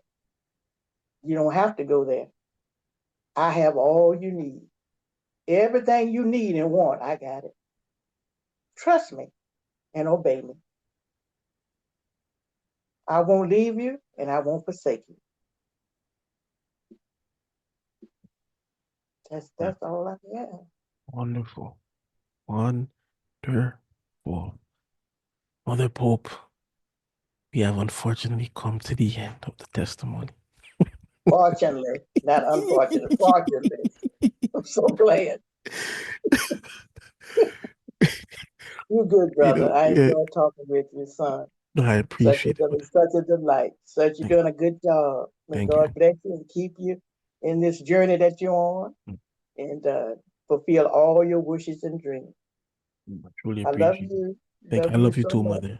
No, I love you too, mother. I appreciate you for taking the time to come on and not only just give your testimony, but be of an encouragement and help, to us all and these young sisters, because they appreciate it when they could hear whatever the advice they can from the mothers. And this was something that some they've always figured out. But how do we get to a mother? How do we know which is which? How do we get to one and so forth? So for you to come on and being able to do this, I am truly, truly grateful and thankful for you, mother. And I pray that God continues to keep you, strengthen you, because it's like you mothers have some type of energy. I don't know what it is, if it's the food in Philly or the water or something. Man, it's just like the energy that's there. The way you talk, you don't even sound old. If I were to be talking to you on the phone and so forth, no, you still got Thank jokes, God. despite all you've been through. You still cracking your jokes and being fun to be around and all that stuff. Thank you. So I'm truly grateful and thankful for your mother for coming on, brothers and Thank you. sisters. This concludes, our testimony of Mother Pope on how God brought her out of the world and into His church. I hope you've been blessed. I Thank have. I hope you've been thank encouraged, you. because I have. Thank you, sir. And I pray that this, helps you all out on this journey of holiness. Here it is, one that's been here. So 90s, that's about 35? No. Yeah, 30, 39, 38, 39, 38. something. It's past 35 years. I It's know it's past past 35 35. years. So it could be maybe 37, 38, Yes. 37 or Yes. 38, one of them and so forth. Wow. And you're still going strong. Still Thank going God. strong. Thank God. Yeah. Thank And, God. and when I say even going strong, even in obedience, because as some, when they get to a specific, time in this way, some may feel as though, oh, well, I've grown in this. So I'm comfortable now. I could do whatever I want. But here you are, you know, Mhm. 30 something years in this thing, still going on strong, telling those, look at the bylaws, putting yourself in modesty, putting yourself in obedience. It's a true blessing. It's a true blessing. And yeah, so as y'all can see it, the bylaws, you could actually see it online. If you go to truthofgod.com, feel free to print it out as Mother did. And here's that book, Holy Times. So where can they get the Holy Times magazine? Brother Rick Johnson in Philadelphia. Okay, so I guess maybe he'll only sell it like in person, not something he'll I'm put not on. sure. You have Okay, to I'll get in contact touch. him. I'll get in touch with him Yeah. and then see and so Sister forth. So, Bailey. Sister Bailey would Mr. help Bailey. you as well. Okay, perfect, perfect. Sarah No, Bailey. definitely. Okay, perfect. But as you all see it, go on ahead, support the Truth of God Times. You see it here, clear as day. Um, Mm-hmm. we've come this far by faith. That's a true. That's a truth. That's a true saying. So, thank you very much for listening, brothers and sisters. It's your brother Sundin Esperance. Continue to keep me and my family in prayer, as well as I do the same for you, and continue to keep our mother here in prayer as Yes. well. Yes. Yes. God Please. bless and Please. peace be unto you all. Take Peace be care. unto you.